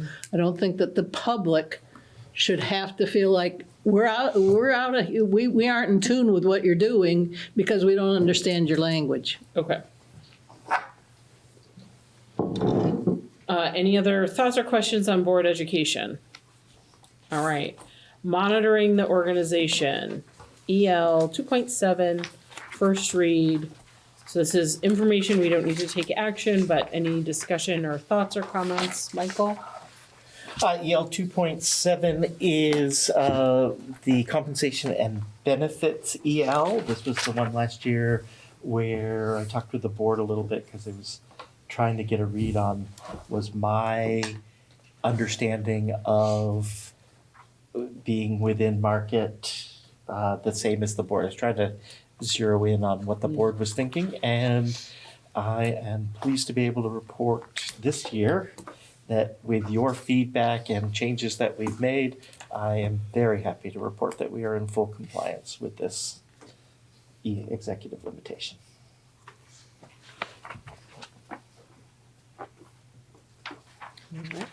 I just have to say, we have come a long way from the first EL reports. And then financial, You think I'm gonna fold the transformer in right here. sounds great. So we are, your financials, we're in good shape. We are running a surplus. We have money available in our maintenance budget in order to take care of the transformer project that we've talked about. I think we've done it a couple different times now. That project went out to bid and bids have come back. We didn't receive 3 bids, so we're working on a waiver from the state to be able to accept the bid that we have. And the bid that we have is, it's for $95,000. And the reason that it didn't go up into the 300,000s like we thought it would is because when our school was built, and then when we added 20 or so years ago the second transformer, we definitely over-engineered according to we engineered for future use of electricity. And at this point, I don't think that we are trying to be in a spot where we're saying, hey, this transformer is going to power our system for the next 30 years, right? So what we are going to do is we are going to take the old transformer offline. We are going to route all of the electricity through the transformer that powers the other half of the building. And that transformer is built to a capacity that is 3 times what its need was. It will cover all of that with still a third more. So it'll be running at 2/3 strength. It's a 20-year-old transformer.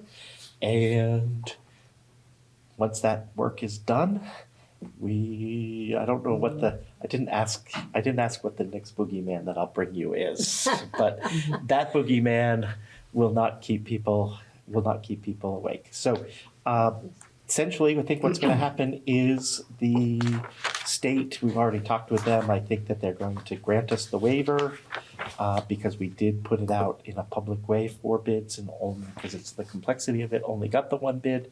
We have a bid that we're very happy with, and I think they'll approve it, and that work will be done in, I believe, this fiscal year. So that makes it so you don't have to be, it's like nothing else, right? Nice. So I think we're in good shape.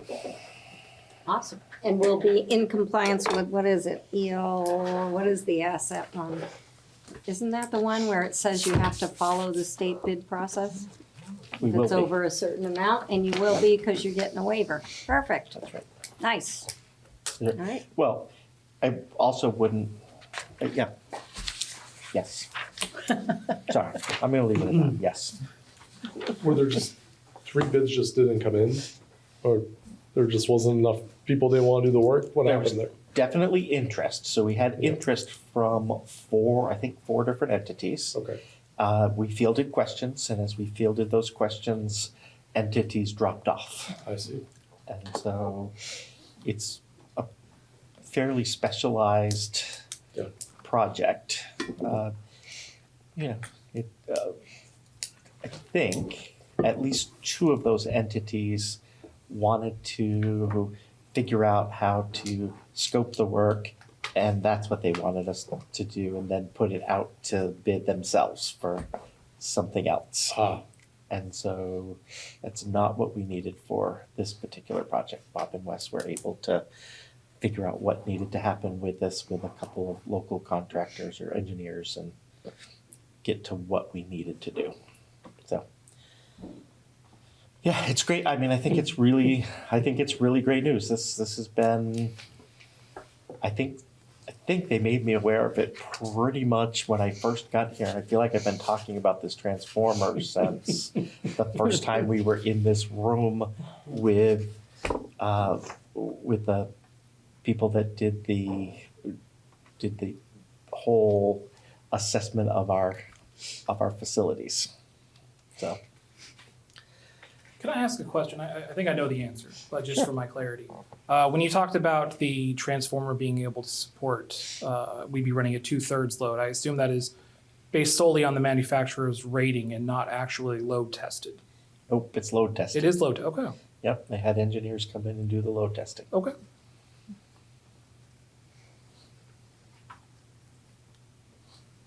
Any other thoughts or comments? Feels like a big win. A big win, I would say, yes. All right. Policy decisions.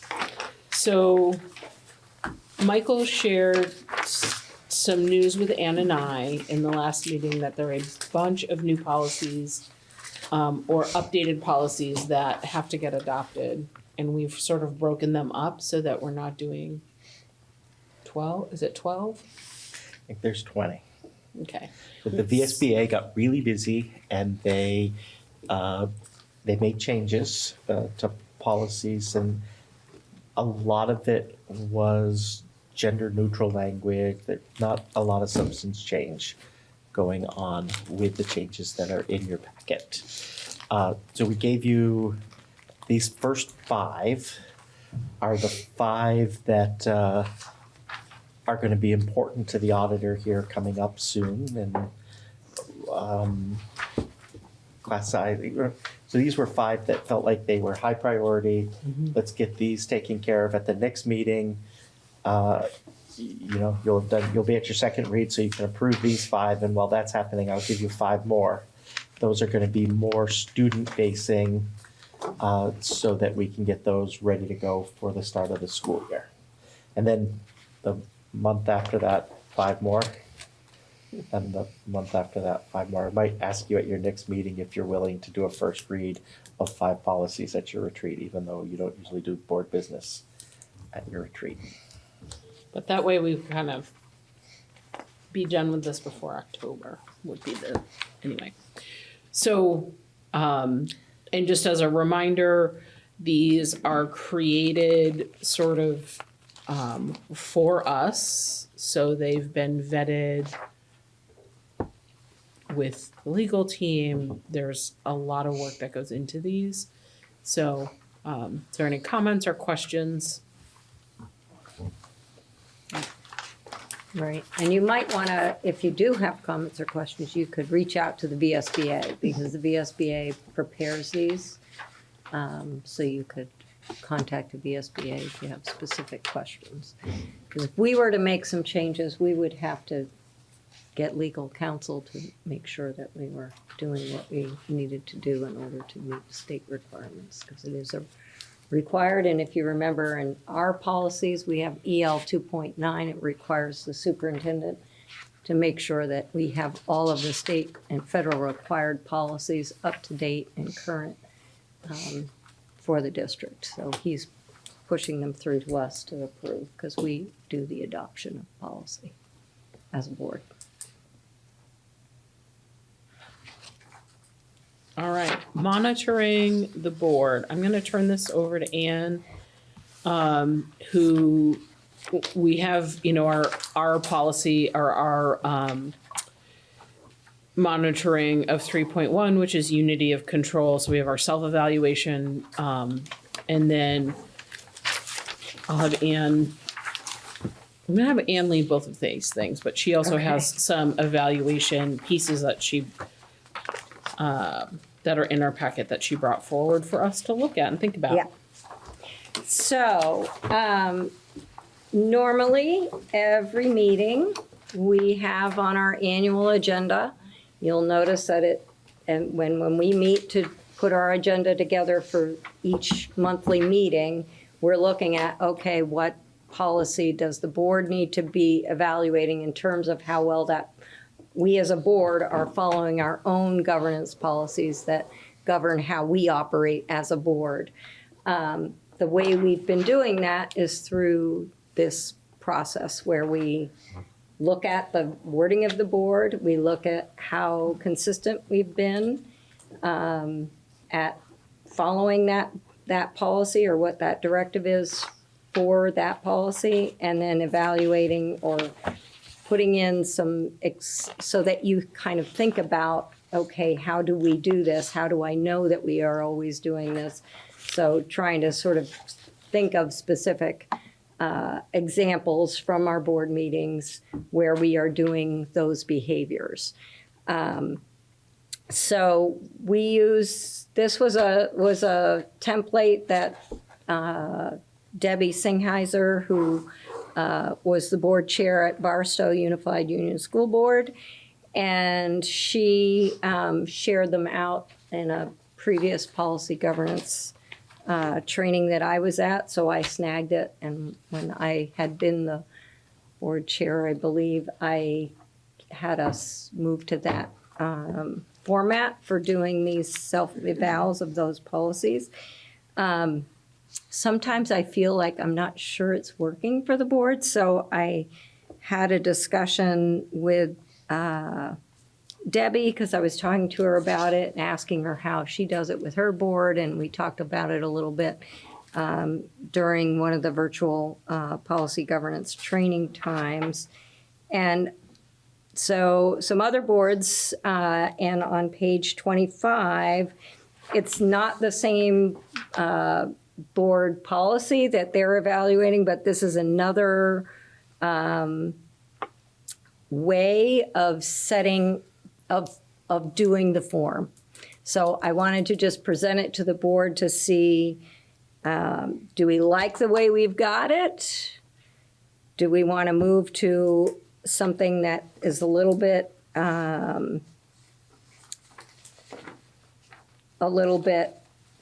different? And this is a process. I know it's sometimes it feels a little clunky, but this is our way of looking and being familiar and understanding how we are to operate as a board. So for example, this particular policy, unity of control. So that tells board members, okay, we act as one as a board. I can't go up to Michael tomorrow and say, hey, Michael, as a board member, I need you to do this. I can't direct him. The board as a whole is going to make a motion to authorize me if you want to do that, authorize me to direct him to do it, or we as a board will direct Michael in a motion to do something. And so that's what this particular policy is about.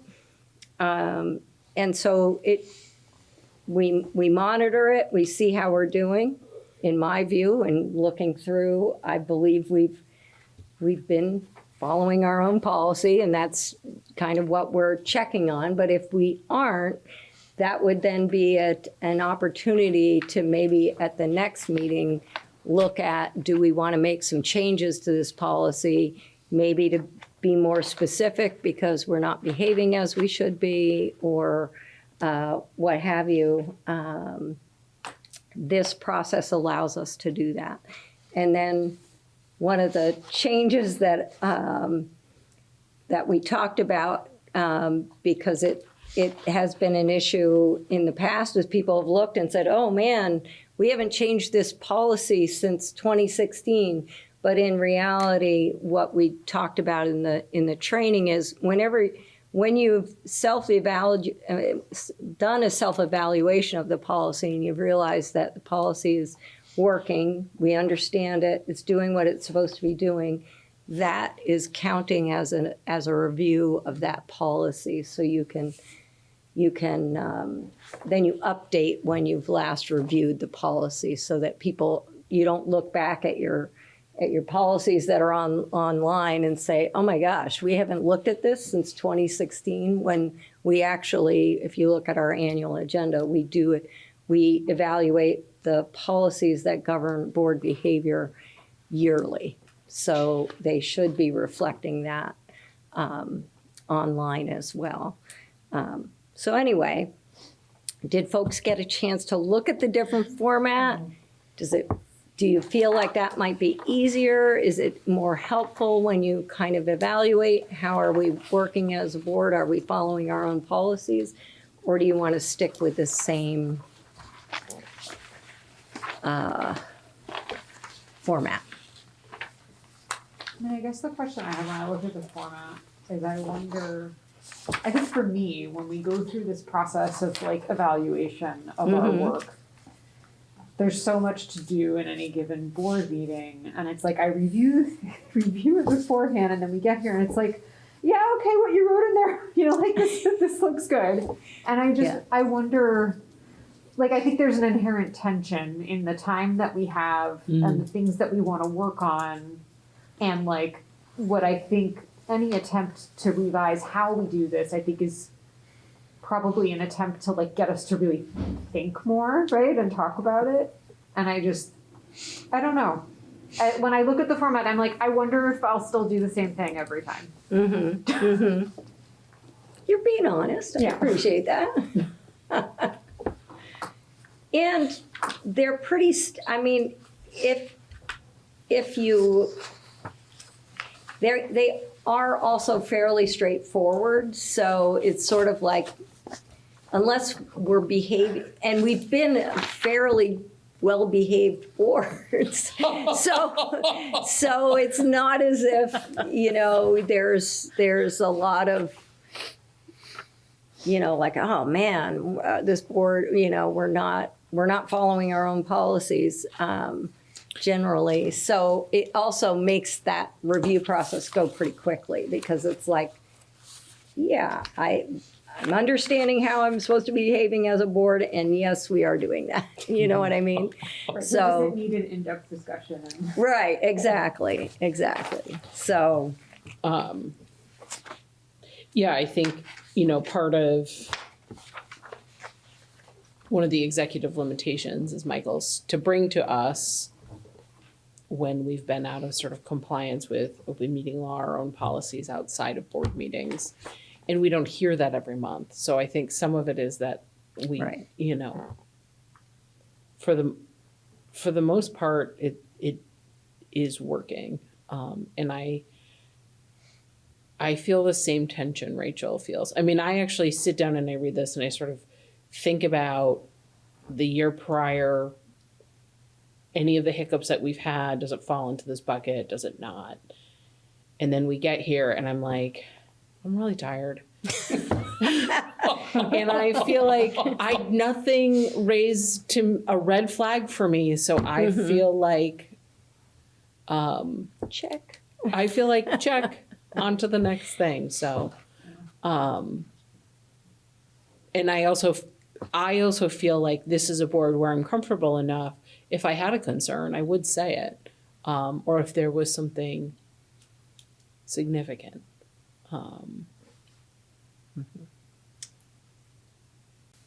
Brian?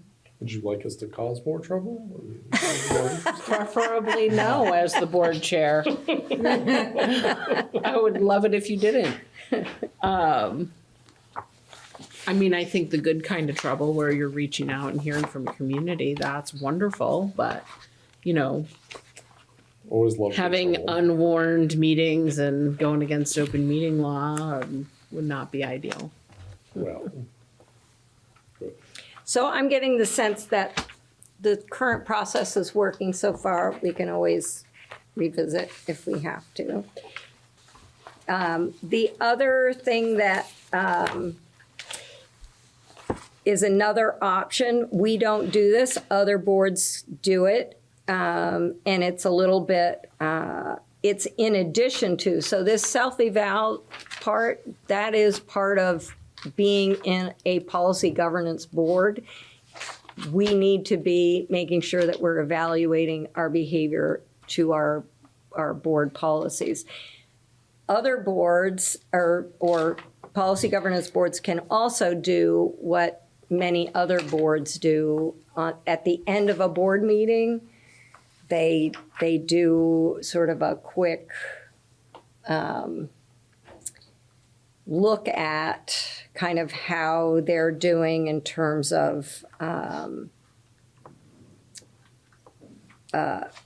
again, in this sense, in this, I'm looking at page 29. So this is another, some of the other policy governance boards, they do, not only do they do the self-eval process, but they do one of these monthly meeting evaluations where you're looking more at how the meeting is going in terms of what we're doing in terms of the principles of policy governance and how our board, what our board should be focusing on as a policy governance board. So it's that was just another tool that they threw out as an example, so I thought I would share it. And if people thought it was something that we would be interested in trying, or if you want to look at it and maybe we consider doing it maybe starting in August to see if it feels like it does anything. I know that they're not exclusive of each other, but I will say that the form on page 29 did catch my attention more than this alternative evaluation, if only because this ultimately results in more action. This results in more actionable items. I think the tension remains, however, that we have very long meetings. We're not good at having short meetings. We're not good at brevity. And this would add, I think, a significant amount of time. I don't think that we have the capacity for this, but it is very interesting. I had a similar thought, this, because it grabbed my attention, and of course, as a relatively new chair, I was, like, whew, this feels like a lot to be thinking about at the end of a meeting. And also, it would force us to talk about how the work we do is connected with our ends, which I feel like we are disconnected with at times. And I also agree, I think this form specifically adds a chunk of time that maybe Right. we're not ready for. So the last one that they said, again, this is not, this would be a once a year evaluation. So maybe something that you do at your retreat or your in-service, we're calling it, is to look more broadly at the 10 principles of policy governance and taking a look at the year in review, how have we done? And this one is on page 30. And this one is pretty extensive, but you would only do it once a year. And again, do we see a potential benefit to our board to do it. Any one of them, if you put them in the framework of the meeting itself, it makes you feel pressured and time confined. But if you really want to have people probe and store their thoughts, they need to at least have the option of being able to do it when there isn't the time constraint pinging in on it. And obviously there is that right now with, you get this on Friday and the meeting's on Wednesday. But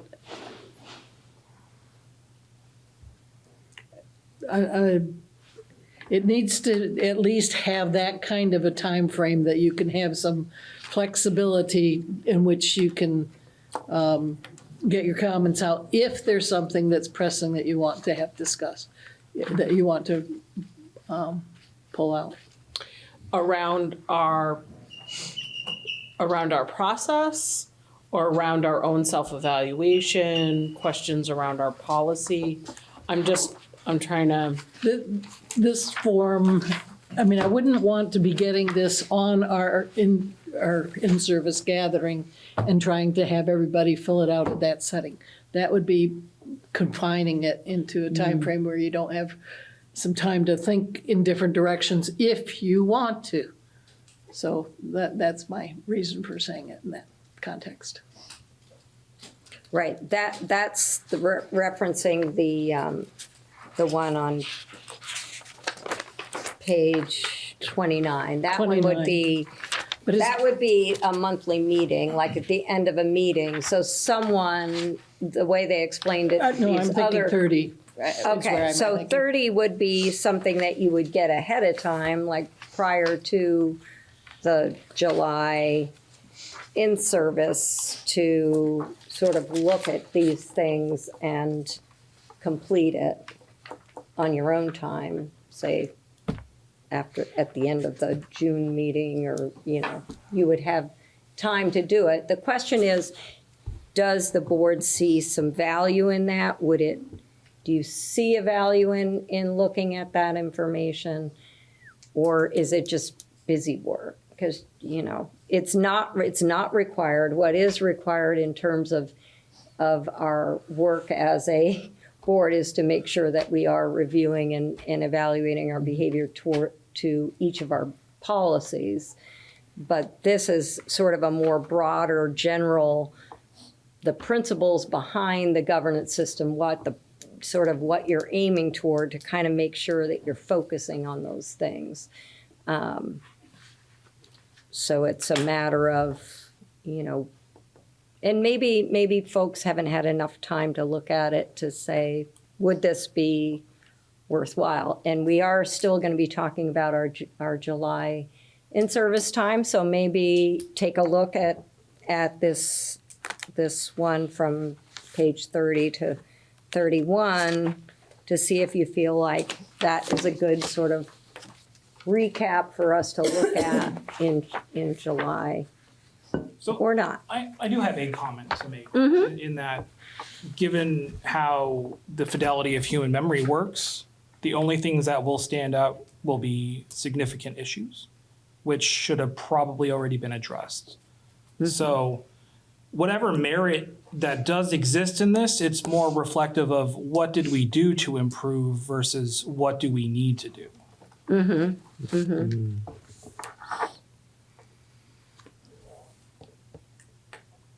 I think that happens when we review one a month as well, because we're only doing the one, right? So it's like, or two, so we're reflecting on what's happened that year on. Yeah, and I think about sort of the timing of this annual board effectiveness. Like, if we did it in July, we would have a portion of the board that maybe has only been on the board for a couple of months. So they're not able to really look back the full year unless they, review meetings. It feels like putting it before board changeover in March is not ideal because it lines up with the budget. So I think that's the other piece that I think Right. about is just like Right, the is timing when- of it. When would you do it? I think I'm wondering if we want to actually think about this a little bit and maybe have a more robust discussion in July,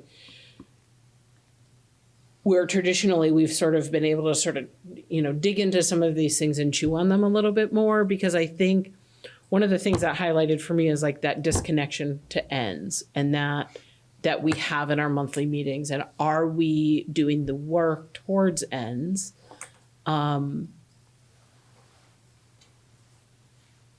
Anyway, what are people's thoughts about that, sort of tabling this for a more robust discussion in July? Worthwhile, yes. Yeah, and that gives us all time to think about it and sit with Yeah. the materials and self-reflect on our reaction to the tension of the length of meetings and good work. All right. Thank you, moving Anne, on. for- You're welcome. Pulling all that information. Guys, we made it to consent agenda. Ahead of schedule even, by 10 minutes. I am happy to entertain any motion for the consent agenda. I will move to pass the consent agenda as listed. Seconded. Discussion? All those in favor? Aye. Aye. Opposed? Abstentions? All right, Michael, superintendent's report. Here you go. Let's go with 2 celebrations and an ask for my report this week. Sounds great. Here you go. So first celebration, right on, Brookfield. Yay. We're in good shape. The mitigation happened at a cost that was lower than we expected initially, and the results are coming back in really great shape. So appreciate that. Celebration number 2, I am really proud of the Up for Learning group and the work that has come about from that, and the mileage that has happened from that little, remember when I talked about it way back when in probably July or even before? I would have never dreamed that it was what it is. Our kids did such an amazing job at the Power 2 Summit in Burlington.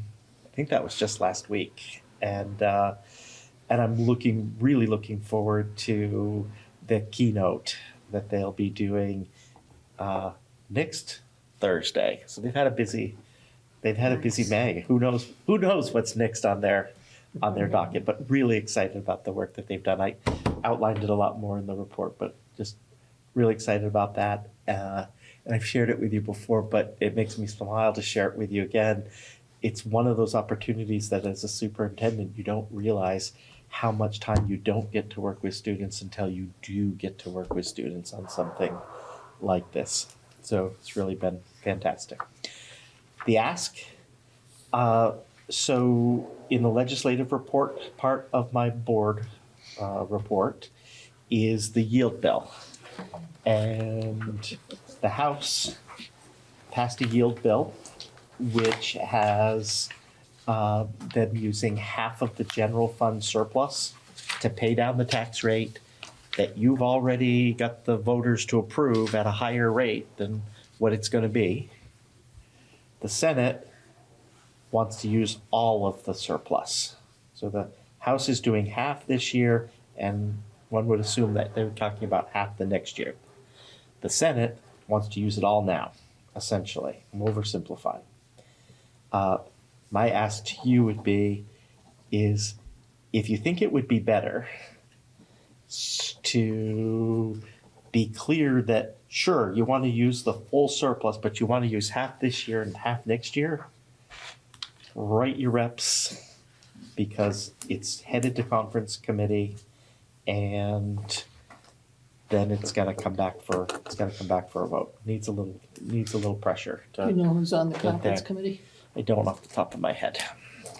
Michael, can I ask Yep. you to just remind the board as well as the public why this is not a great idea? Or shall we say, the impact, maybe people need to make up their mind whether or not it's a great idea, but the impact that it will have on next year's budget Yeah. to have that money used in that way. You got it, and it's particularly troublesome because the Senate also reduced the excess spending threshold from 118% of the average to 112. Yeah. So they made it so it was much easier to get to the excess cost threshold, and by buying the tax rate down more this year, they are creating essentially they're ready to take $100 million and put it towards the ed fund, and that will make the ed fund short $100 million next year. The very first thing that will have to happen is we'll have to come up with $100 million, right? Whereas the House version is taking 50 million this year, 50 million next, right? The real problem I have with it is our voters were really informed. We talked about what the tax rate was going to be based on the tax commissioner's letter. We said estimate, right? And this is why, because we don't know what's going to happen there. But our voters have already said, we support the budgets in this amount. So my perfect world would be buy it down exactly as the tax letter said and be done. And the House is closer to that.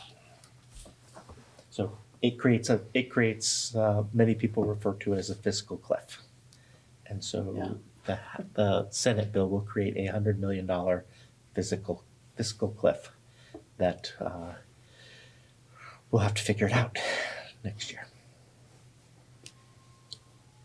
Any key people in the Senate that you want to mention? I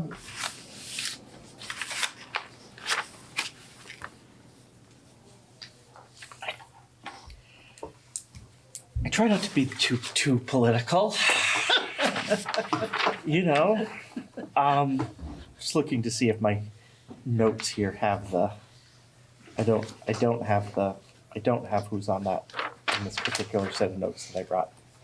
I think if you go out there and look at this bill, I can send you an email and say, here are the people that are on the conference committee.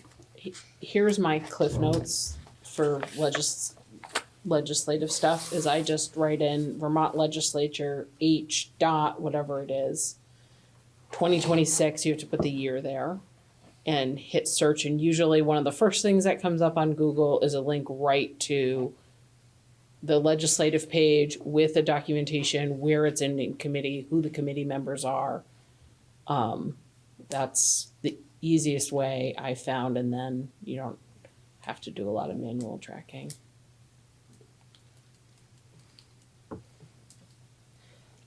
That's it. So what's the bill number? It is H7 949. Yep.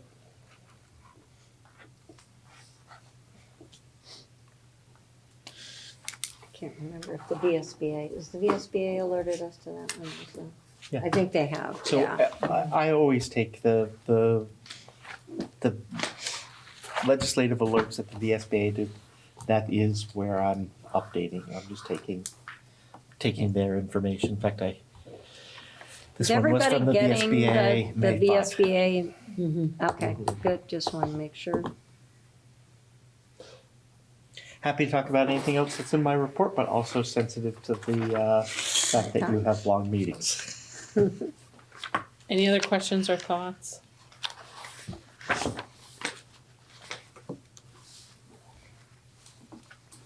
All right.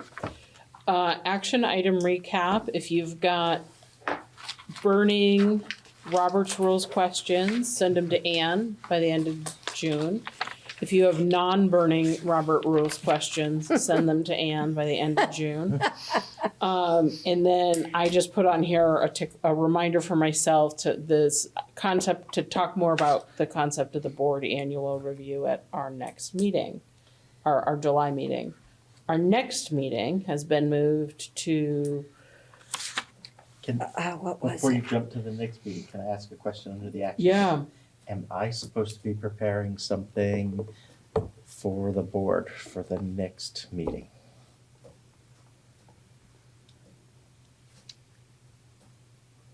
I.e., I've heard some of the concerns specifically, you want to get down in the nitty gritty a little bit.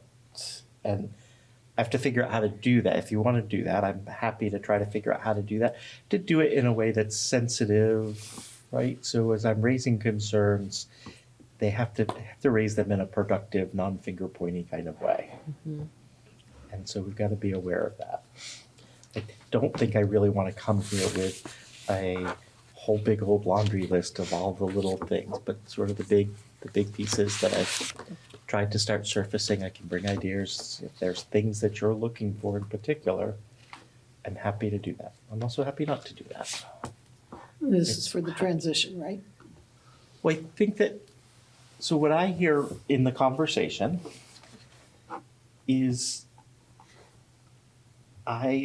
when I walk away from the discussion that the board has had, the big piece that I walk away with is, we're not sure, Michael, why you're proposing this. What are the specific reasons? So you want to see, I've shared, here are things that it could fix. You want to know, I feel like what you are looking for is what's broken, what's not working the way that it should be working. And I have to figure out, like, doing that on the fly, even saying what's broken, about what's not working as well as it could work, right?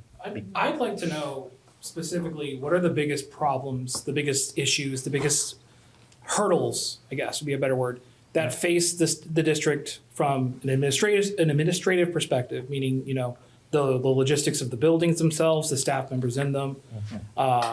From an educational perspective, whether we're meeting what these students need, and then from a financial perspective, what are the biggest hurdles that we are looking to overcome with these solutions that we are wanting to find? Sure. So I hear that, and what Ray has just done is potentially laid out something that's an action item for me to come to the next board meeting with. I guess, and I would add to that, in the context of Vermont,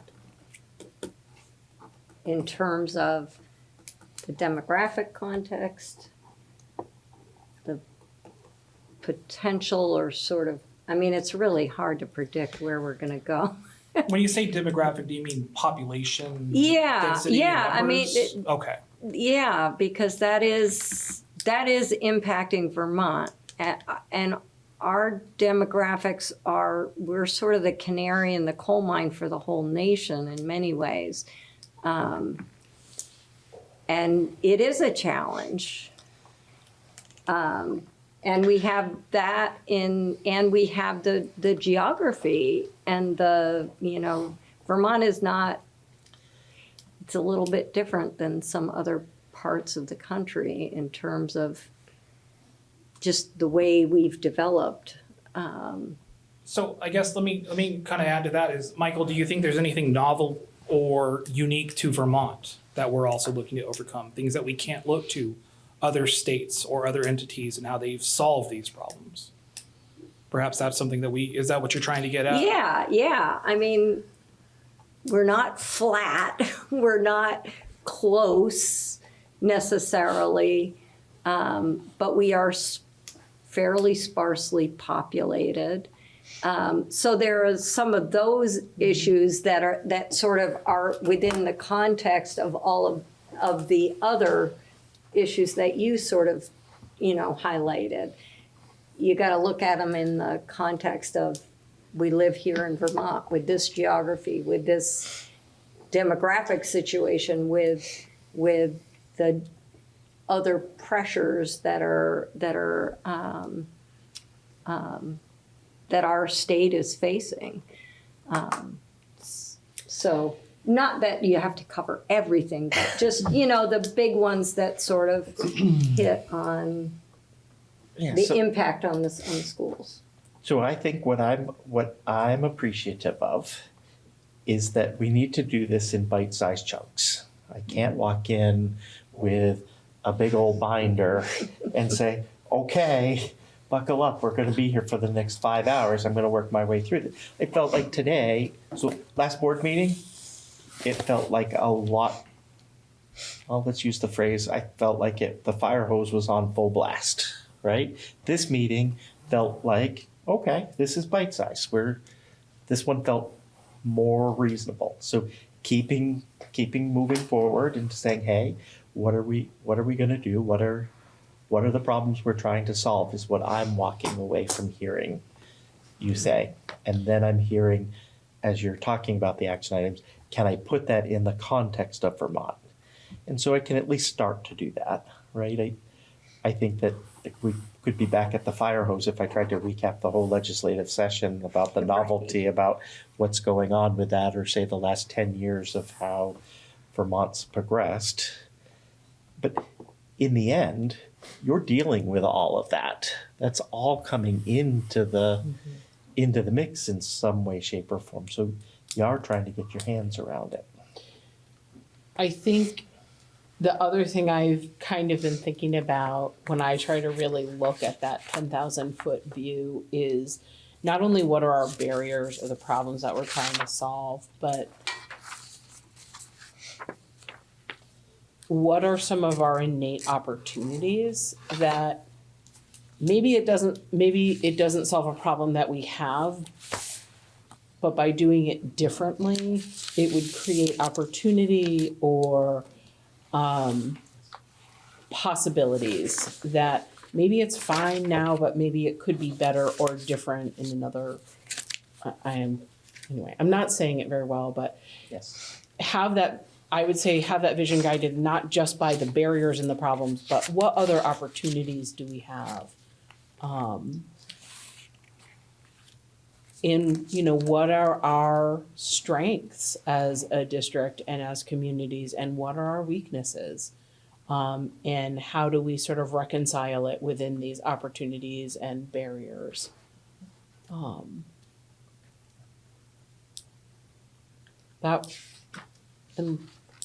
anyone want to add to that or think that's a terrible idea or? Okay, I see the consensus on the board. I think I know what I'm supposed to do. all right. So I guess, can I ask for what is the concise ask, the short, concise ask of Michael? So I think the short, concise ask is, what are our barriers? What are areas that we could improve on? What are our strengths and what are our opportunities? And how do we balance those two things, right? So if I'm hearing the strength, Braintree really feels that their school is a strength because of their design, because of their physical campus. What are the barriers that the district faces because of their size? And is there a way to bring the strength that is in Braintree to other communities? Is there a way to sort of maybe taking a step back from this proposal to say more broadly, how do we integrate our strengths better across our schools? And is there a different way other than this sort of hub model that Michael proposed to think about that? How do we lean into what we have as inherent strength in our community to build forward? Not just, we have this problem, here's a solution. Does that answer your question, right? Yeah. So basically, as an entity, as a whole, and each of our individual components that make it up, what are the strengths and weaknesses? What are we lacking, and what are we bringing from each of those institutions? Mm-hmm. Okay. Yeah. Sorry, this doesn't mesh real well, but it does connect.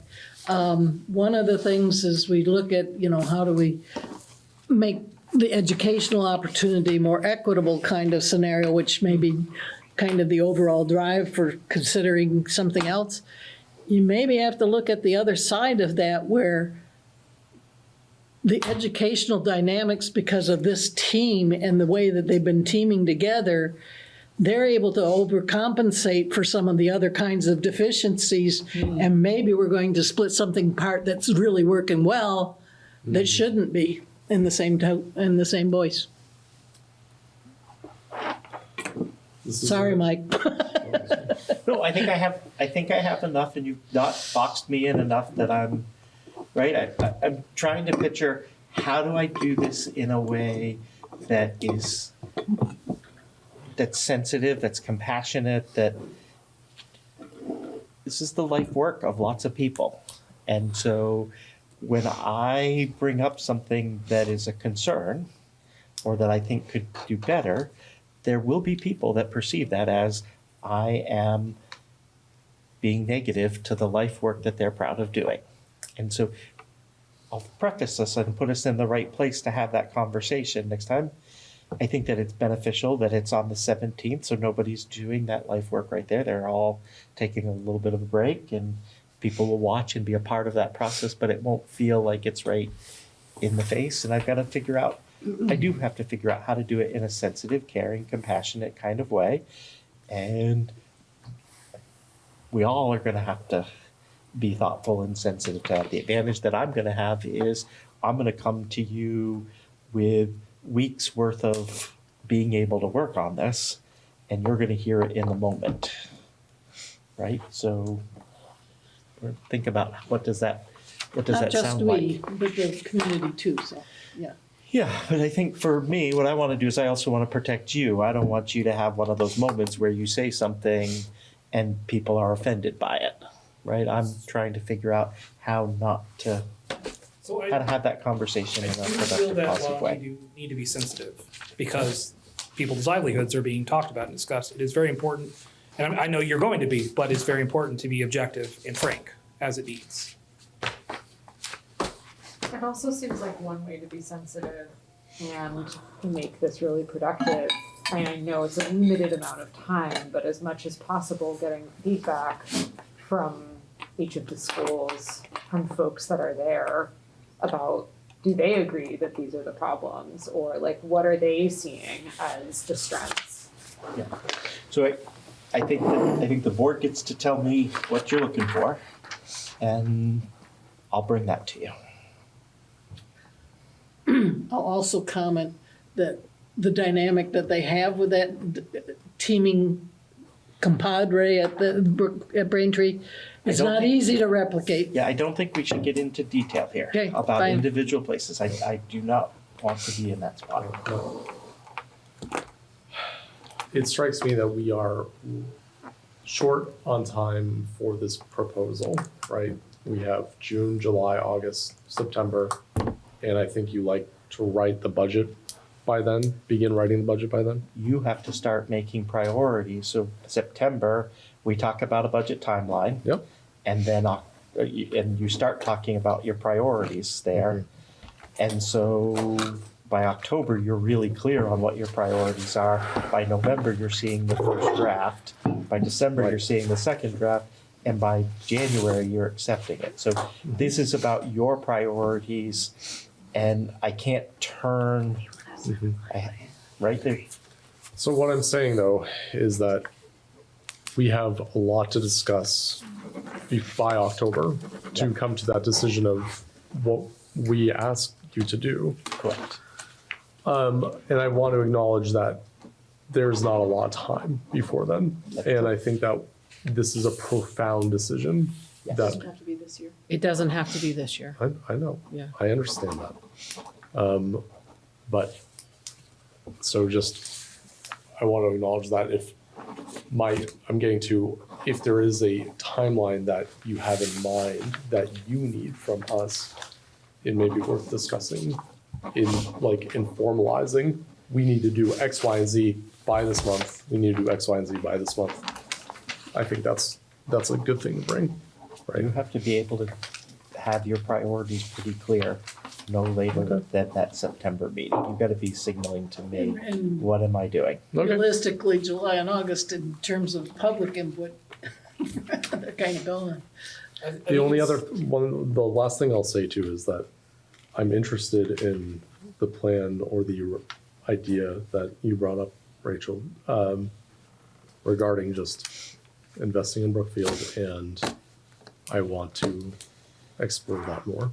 Yeah, so That's all. I think what I would say to this is let me bring you what you're asking for and see how much of that is facilities related. Great.